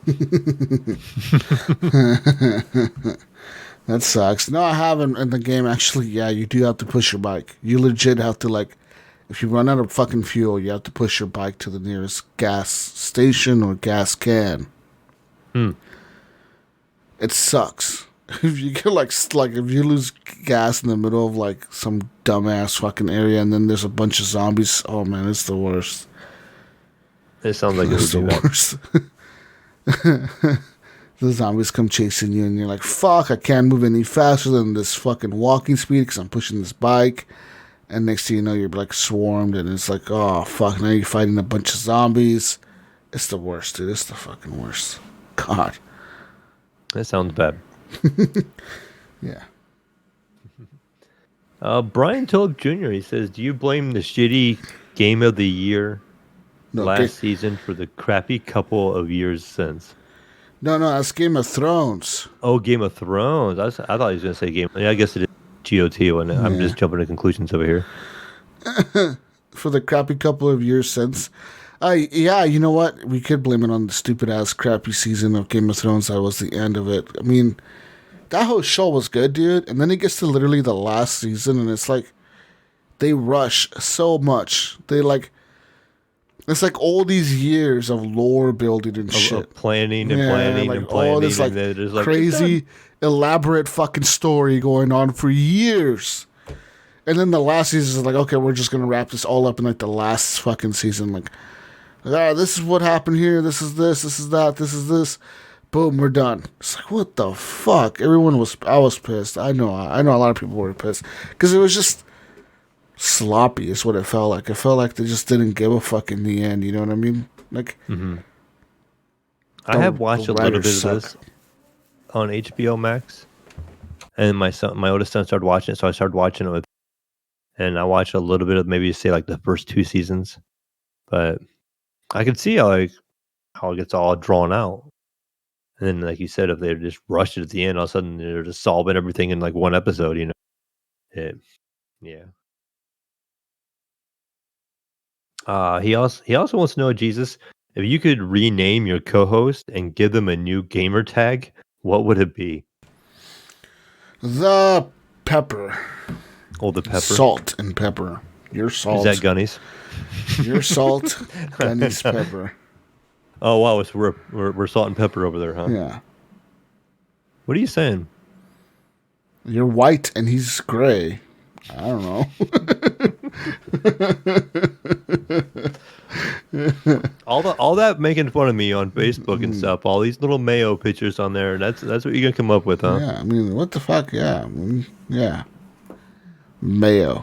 You see that angry male making noises? Yes. I actually saved that picture. Somebody told me to make that my logo, my tag logo, whatever. Angry Mayo noises or something like that. That's what it said. I don't know where the fuck I saw that. I saw it like on some random post. Somebody posted it. It was like, I'm stealing this. I was like, I'm stealing this and I'm using it for Mayo. It was funny. I was kind of surprised to see it. Now, I thought you drew it on there. Honestly, I thought that was like a Jesus drawing. You maybe did like you had like an image and you just added a drawing too on top of it and screenshot it or something. No, I did. I just found that on the internet. Someone else thought of that on the internet. Thankfully, someone thought of it. Yeah. Yeah. I don't know what I would give you, Jesus.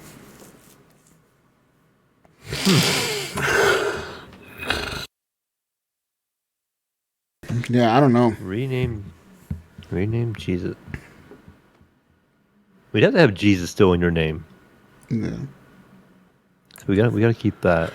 Speaking of that, when I made that Gaijin account to play Enlisted, someone already has Jesus Walkslot on that You kidding? service. No kidding. Really? Yeah. I typed in Jesus Walkslot as a username and said, this username is already taken. I was like, what?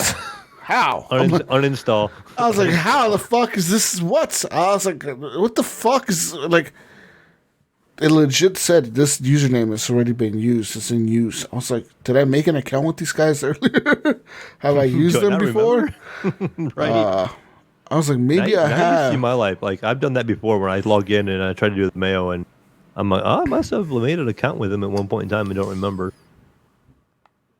Maybe. This game's too new. I mean, unless you signed up for it a long time ago. Like World of Tanks or something? Because it's the same kind of publisher. So maybe the name carries over. I don't know, man. It was just, I don't know. I don't know. It's just what happened. Anyways.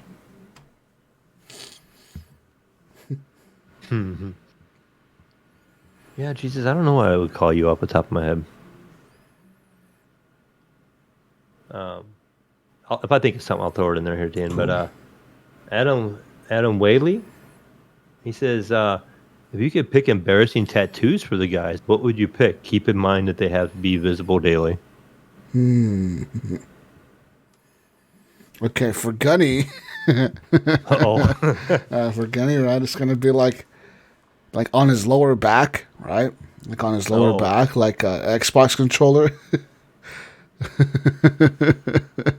Yeah, like an Xbox controller, and there's like Xbox on the side or something. Like it's gonna say like Xbox, like in the background. Like maybe an XB on one side of the controller and OX on the other side. So like it looks really awkward, and people are like, "What the fuck? What the fuck?"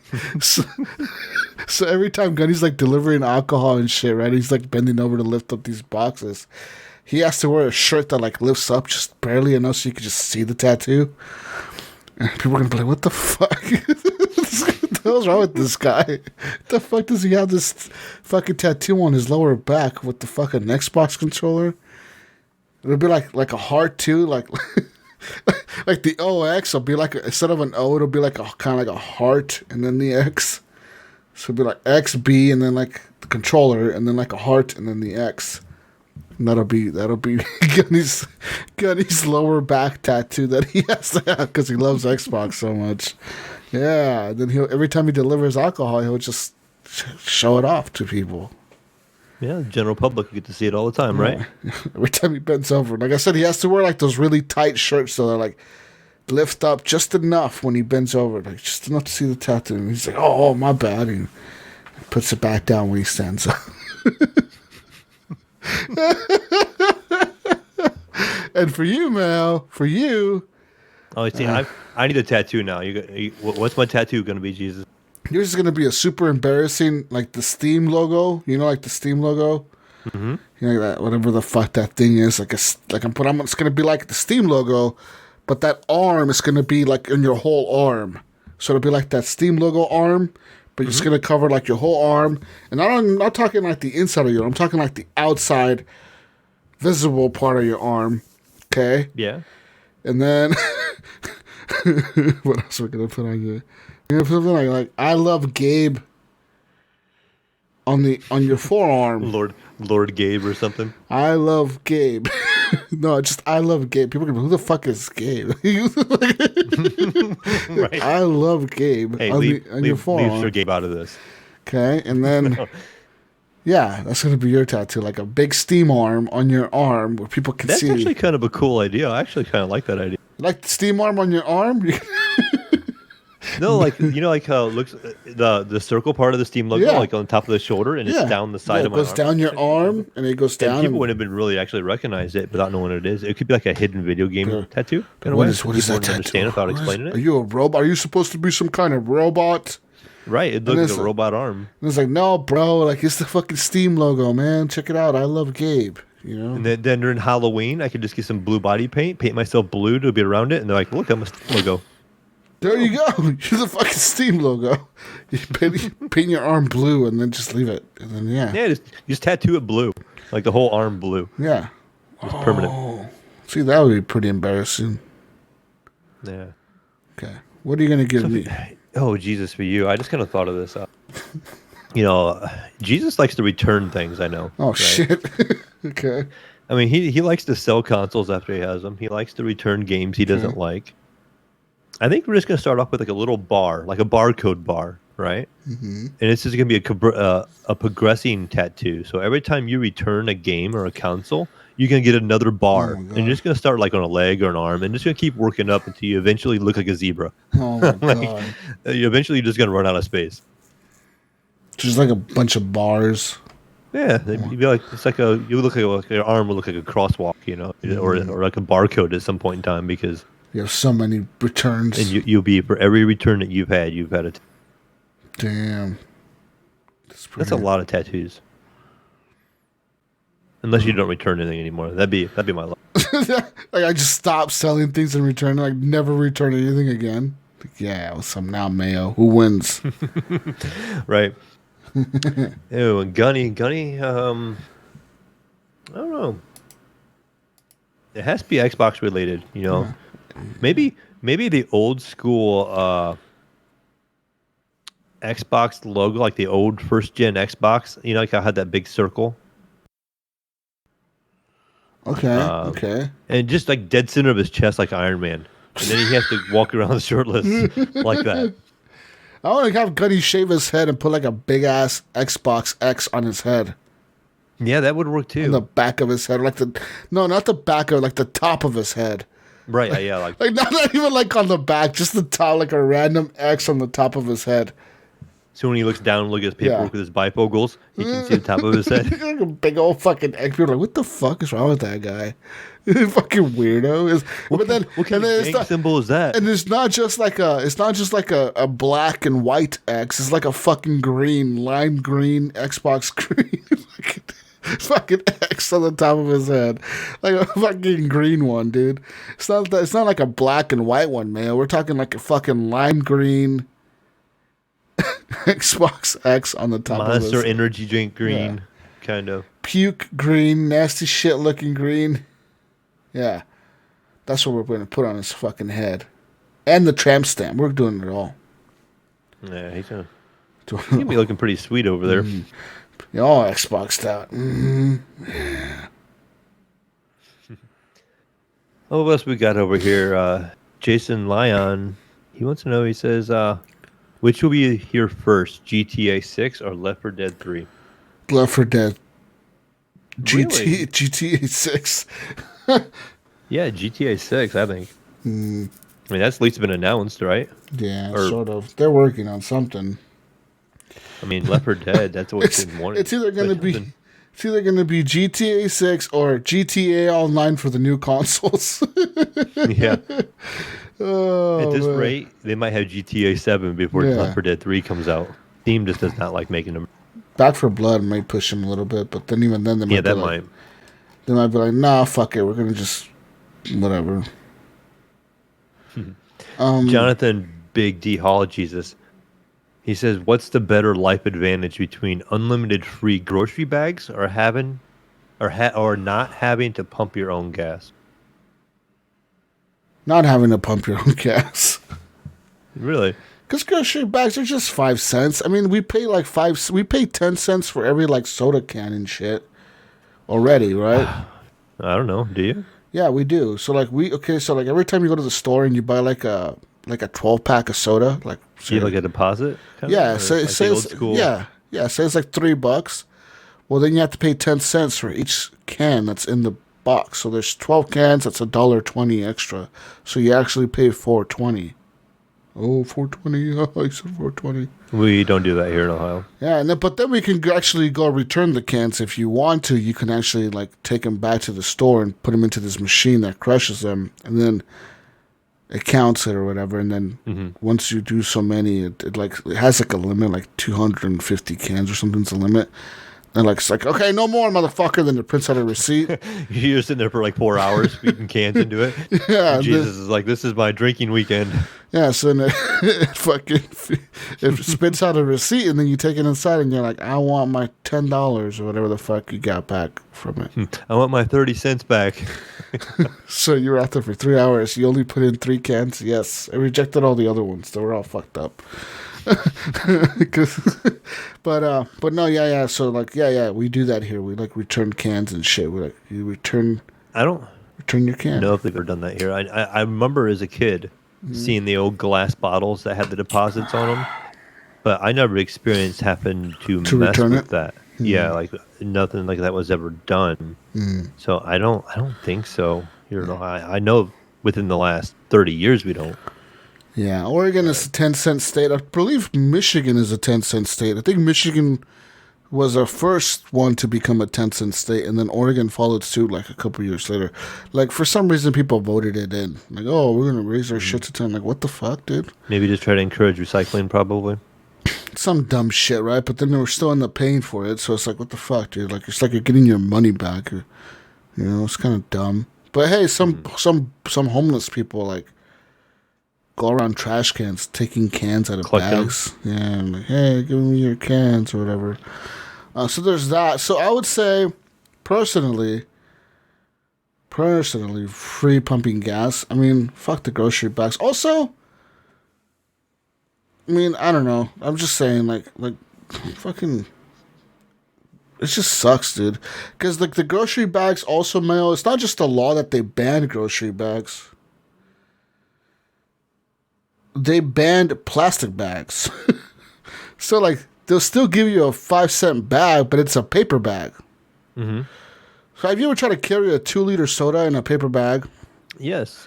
This is funny because back in my youth, back in the day.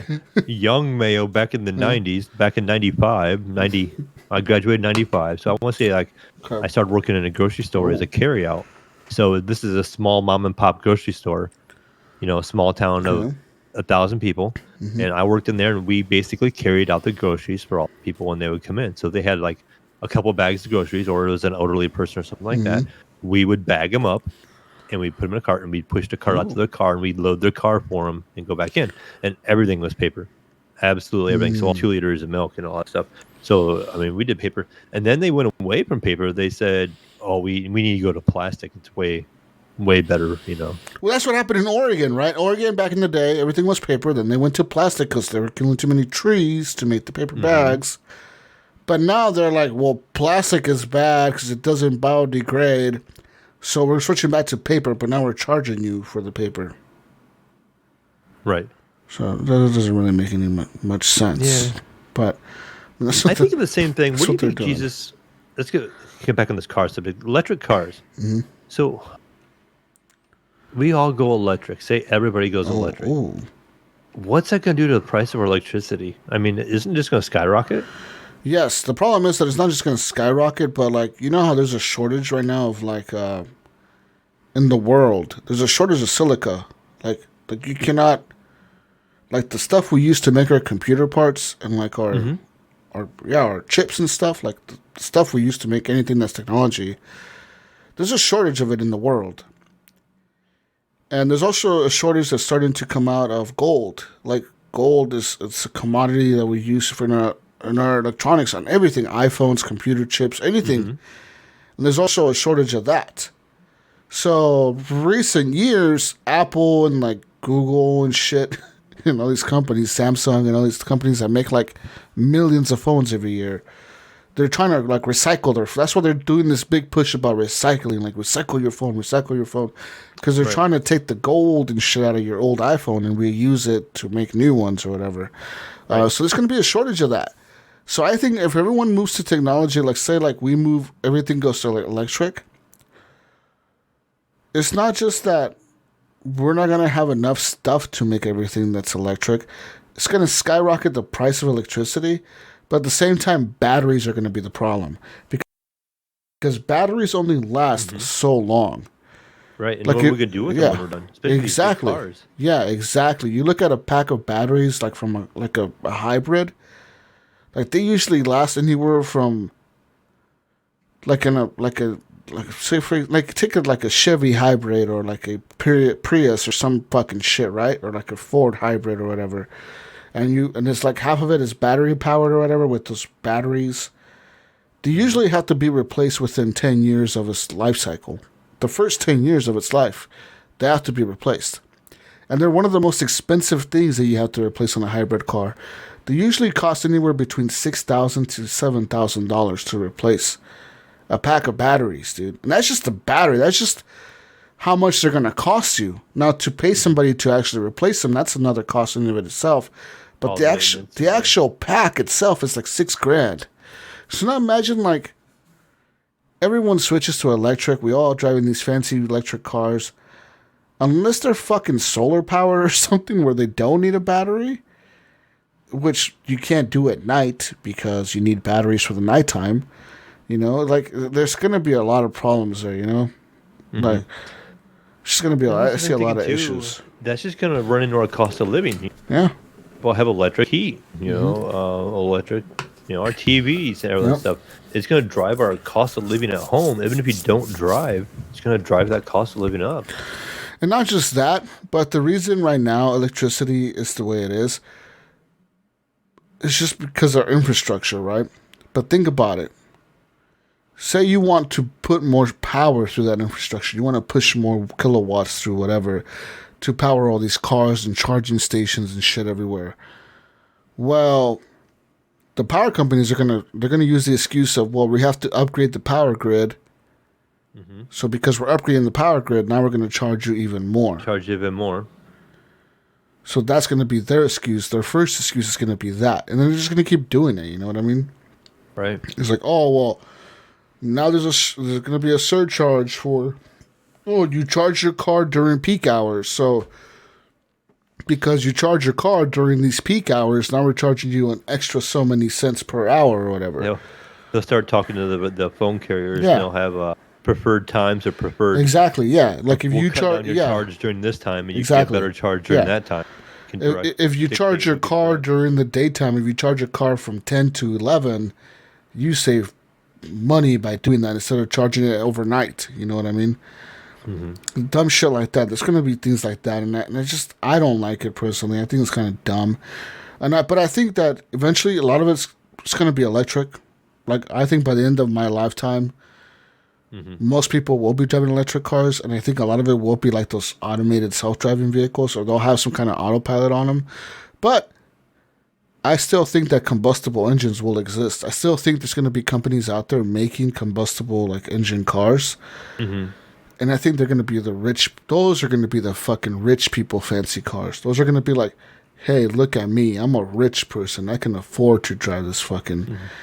I can burn gas. Yeah, I can afford to drive this fucking Ferrari or whatever that actually uses real fucking gas. You know what I mean? That costs me $30 a gallon or whatever the fuck. You know what I mean? I could afford to do this, motherfucker. You can't. You're a fucking hobo. Go sit in your stupid Mach-E version 50. Yeah. Then you got all the gas stations. What are you gonna do? You know, if you say we did eliminate gas whatsoever, look how many gas stations you can have tanks underground of gas, you know. Well, you use it up, man. You use it up for other shit. Yeah, I mean, you use it up, but you got all that, you know. Like, how many gas stations would you have to tear down and this and that? There's a lot. You wouldn't necessarily tear them down. You could convert them to charging stations. Yeah, but would you go to like a corner and charge your car? You're gonna have to do it while you're shopping. I could see like pulling into a Kroger or say like a Fred Meyer's in your case. You would plug your car in while you're at the store, but would you be going as you'd be going along and saying you're at a stoplight, going, "Okay, I'm gonna go over here and just park my car and charge it for 40 minutes." I think you're gonna have to. I think a lot of people will. See, this is where I'm talking about like how like where the money structure and the pricing structure is going to come into play, where power companies are going to tell you, look, you can save money by not having this charging thing in your home. You charge the car at a charging station. You don't have to pay this extra fee for having this charger in your house, Mayo. Mm-hmm. Okay? But now it's on you to figure out when the fuck you're going to charge your car, and it's going to have to be in a public place, in a public setting, and you have to figure out how you're going to do that. And there's probably going to be like some fast charging stations or whatever where you're going to pull in and be like, okay, I want to charge my car for 30 minutes. Okay, so you go in and you charge your car for 30 minutes. There might be some food or something there or whatever. But that's going to be like most people are going to have to do that. Because I think like I'm telling you, it's going to be a surcharge or something. Because I know this is what they're going to do. They're gonna figure out a way to fuck over the poor people, right? Mm-hmm. They're gonna be like, you want a charger in your home? Well, guess what, Mayo? Your apartment complex doesn't allow you to install a charger. So the people that live in apartments have to fucking go and use the charging stations because they don't own the apartment, so they cannot install a charger at their apartment. You know what I mean? Yeah. So they have to go to these charging stations. I've been wondering, there is a couple of Teslas here where I'm at, and I wondered how they do it. They must just have garages here and they plug them in. Something. I know there's a couple that sit outside. I never see them plugged in, so I don't know where they do this. But they're going to the charging station. Evidently, yeah. I was just saying, like it's going to be something like that, where it's always going to be something where like the people that have more money can have the convenience of doing something. The people that have less money will not have that convenience. What I'm saying is it's going to suck for all the gas attendants. That's a lot of jobs being lost unless they have like specialists in charging cars. Car charging specialists. Sir, I need you to fill her up, please. Go ahead and fill her up. All right, you got it. Why do I feel like it's going to be partnered with Apple? I don't know why. I just see them wearing an Apple logo or something. Yeah, like an app, yeah, something like that, or like some kind of logo, like, hey, pay via your fucking... I just see them leading the way in something like that. Yeah. Like their special charging technology that they use to the past 30 years, Yeah, some super fast technology to charge super fast. That's the thing, too, is what different stations have different charging rates. So if you go to the Apple station, that you can charge your car in 3 minutes, where if you have to go to the hobo... whatever Fred Meyer station, it takes an hour. Yeah. This hobo station over here takes you 30 minutes. The Apple station takes 2 minutes. You charge your car for 2 minutes and then it's ready to go for 10 hours or whatever the fuck. It's gonna happen, dude. It's just the future we're headed towards, Mayo. It sucks, but it's. Yeah. I feel like that's where we're headed. Because even like, I feel like most of these oil companies and shit now, like they're not gonna be around forever. Like. They have to pivot their businesses to do something else, Mm-hmm. And sure, there's always going to be the need for like jet fuel and shit, but eventually someone's going to figure out the electric airplane engine or whatever the fuck, or like the electric everything, electric everything. It's going to just happen, And there's going to be those crazy people that put like solar power shit on top of their car, like fucking solar panels and shit all over it. I don't need no fucking charger. Then the government isn't going to track my charging habits. Right. I have my rights. I work with a guy like that he says he swears he's going to stay off the grid his whole entire life as he has a cell phone. And I'm like laughing at him. Like, you are not off the grid, dude, my friend. You're connected directly to the grid, motherfucker. You got your personal FBI operator on the other side of that phone. I mean, he has like one of those old flip phones of it, but it's still a digital, like it still has a digital screen on it. I'm like, you are on the grid. That thing is online. You have a Google account. Yeah, but just one last question, Jesus. Adam again wants to know. He says, "What's the difference between plastic straws wrapped in paper versus paper straws wrapped in plastic?" Do they wrap paper straws in plastic? No. Every time I get a paper straw, I've never seen what it comes in. No, I think it just comes in bulk and it's in a container. So, I mean, I've used a paper straw before, and they come just wrapped in paper. Oh, does it? Yeah, it's like a cardboard almost. For like it's like you know what? Fucking paper straws are the worst. Yeah, They're there's like a taco disgusting. place I go to when my margaritas come in a paper straw. God, it's like, dude, come on, man. Like, really, like, fuck the turtles. I don't care about the turtles, dude. Okay, or whatever the fuck they're trying to say. What are they trying to like? I think the turtles are eating the straws or something. I don't know. I thought the turtles were eating the straws and putting them in their nose or something. Or something like that. I saw a video about a turtle with the straw stuck in its nose or something. But that's, like in Oregon, they banned plastic straws or whatever. Like, and then they didn't really ban them. What they did is now you have to ask for them. Like you still get them, but now you have to ask for them. It's like, well, what's the point then? And then some places just give you paper straws. Here you go, here's this paper straw. Yeah, that's the place I go to. They did all their stuff with paper straws. Fucking trashy ass paper straw that gets all soggy and shit after like It feels all 10 dry minutes. in your Yeah. mouth, like on your lips. Yeah, it's like, what the fuck is this shit, dude?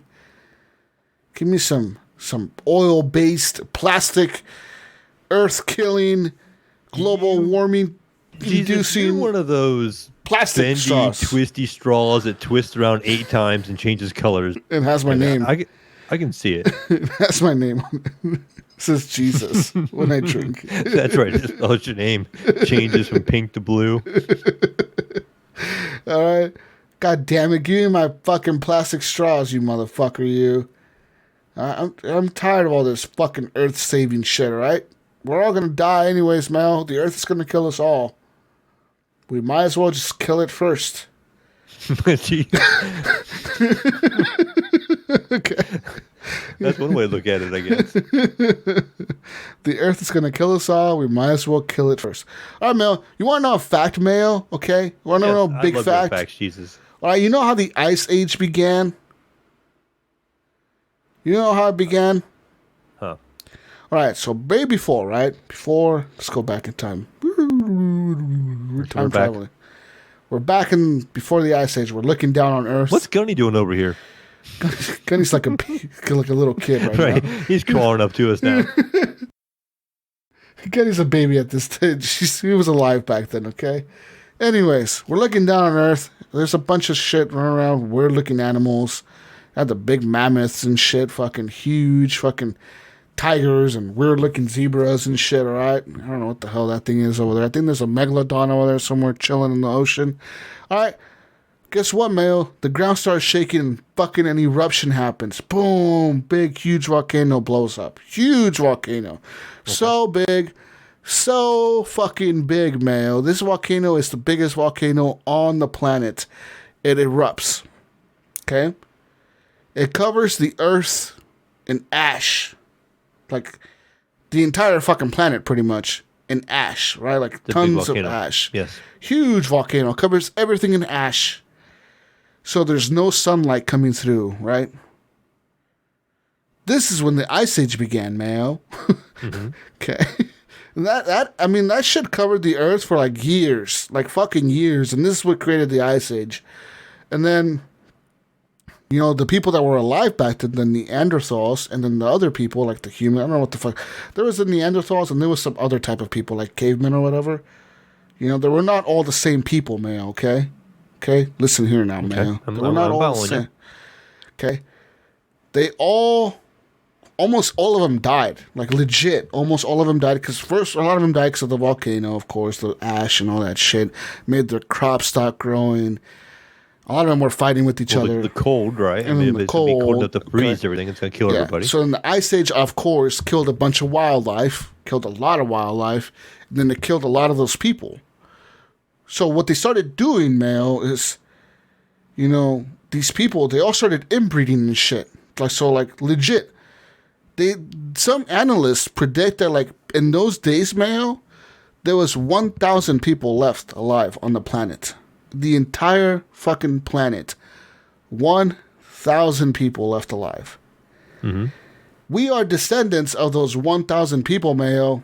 Motherfucker, you. Okay? Me, you, and everyone that's listening to the show right now, like, what the fuck, Jesus? Are you high?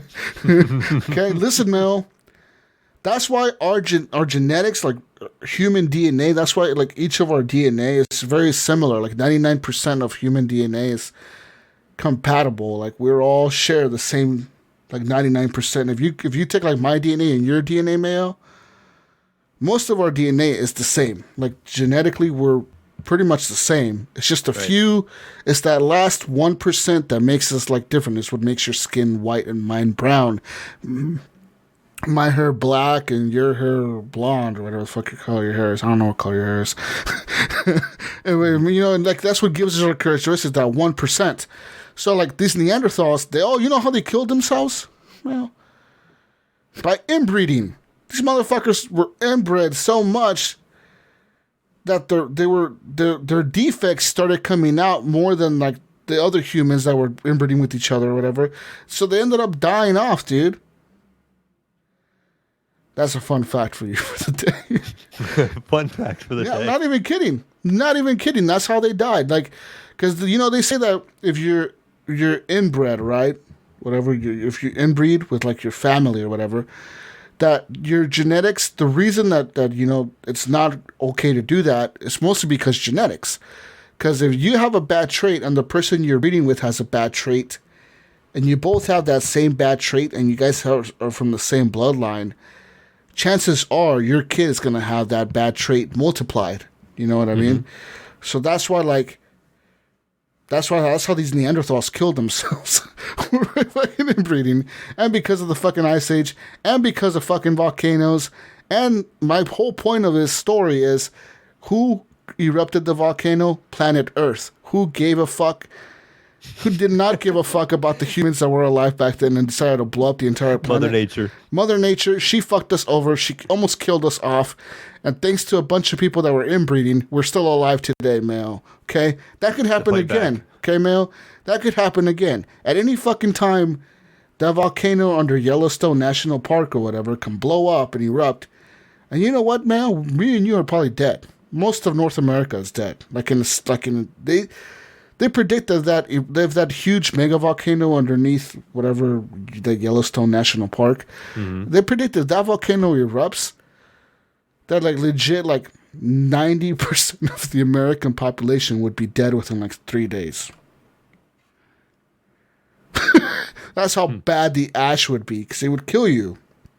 So, my whole point of this story is, fuck Mother Nature, fuck the stupid fucking turtles, give me plastic straws, let me drive my car and gas, and fuck your battery Tesla bullshit car, electric car that looks like an SUV. Fuck you, Ford.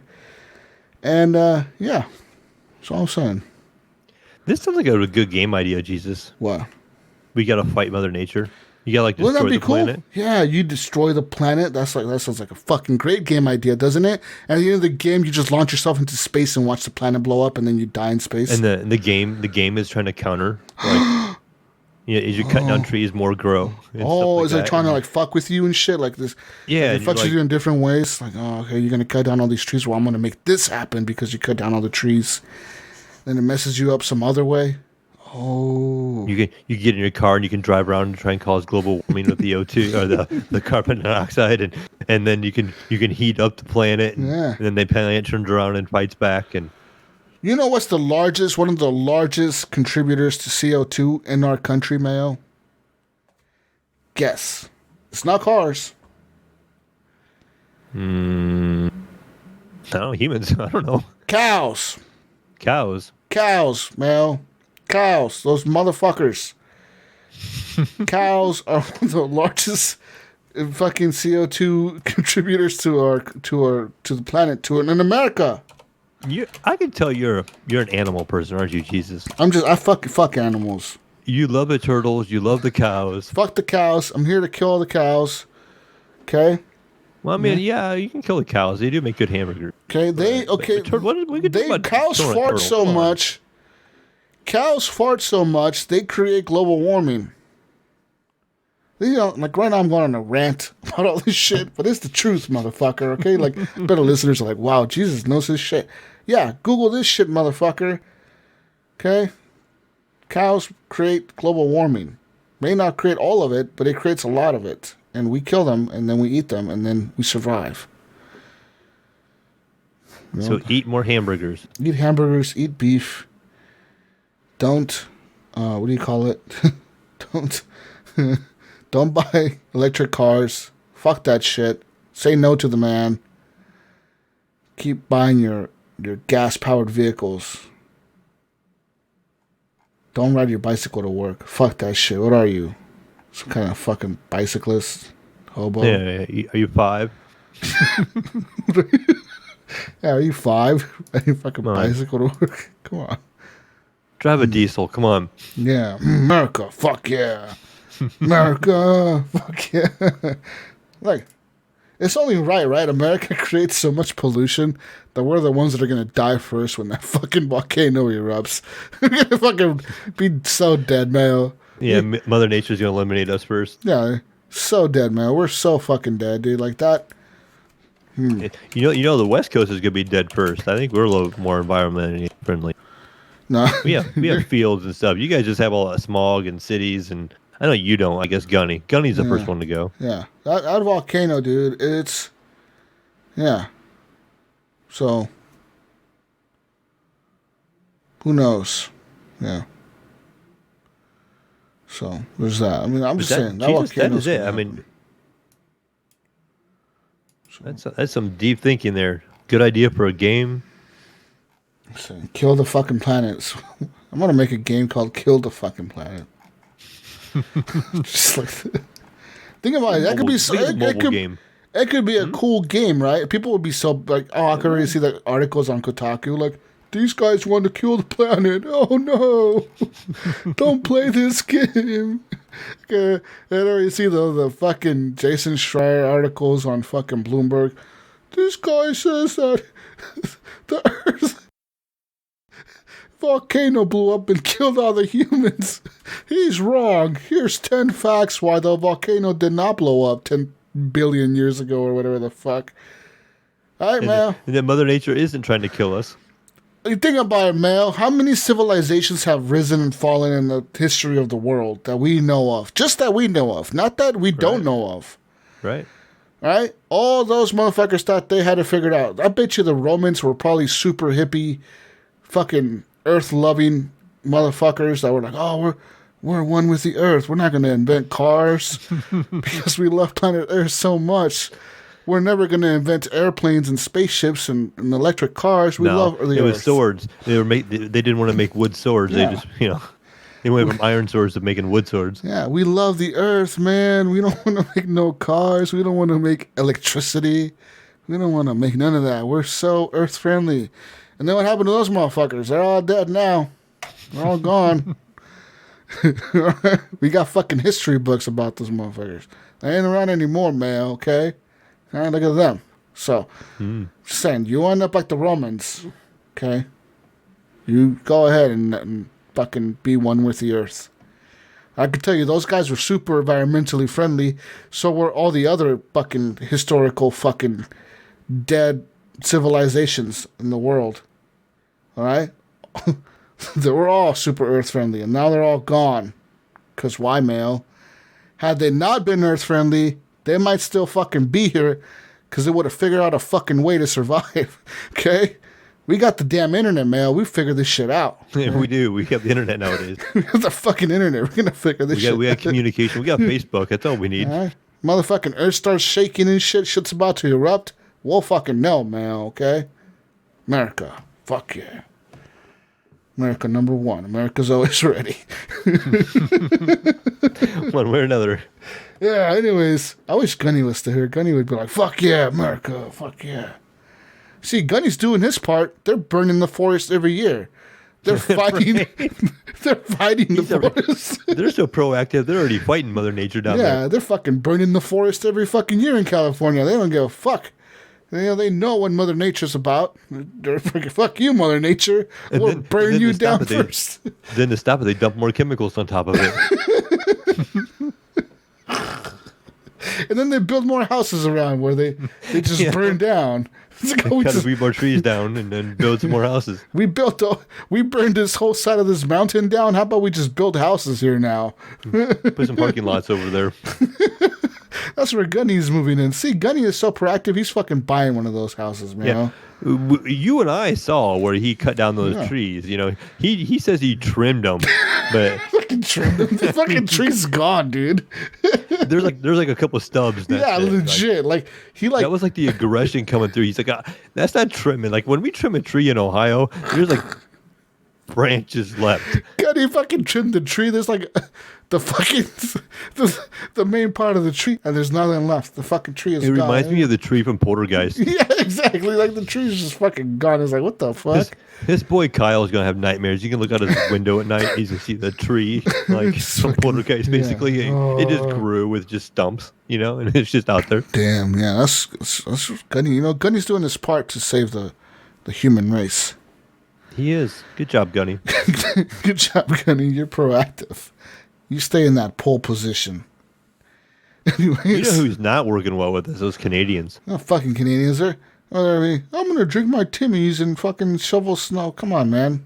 Like, goddamn Canadians, get with it, dude. You need to fucking drive more big trucks. Okay, drive the big trucks. Cut down more trees. Cut down more trees. Use all the plastic bags. And use all the straws. Hey, they do drink milk in a bag yet in spots, right? See? They're using that plastic. Drink more milk, guys. Drink more milk. Yeah. Anyways, I bet our listeners are like, what the fuck are these guys on about? How high are they? They've been going on for like 30 minutes about the most global warming shit ever. This is not your typical video game podcast, guys. We're sorry. We're not the Kotakus that you're looking for. We're not the Kotaku. Oh, But we are coming up with a good game. fucking great game. We're going to call it Eruption Destruction. Dun dun dun. Human Eruption Destruction. Oh, yeah. I bet you a game like this would have been super popular like in the year 2000.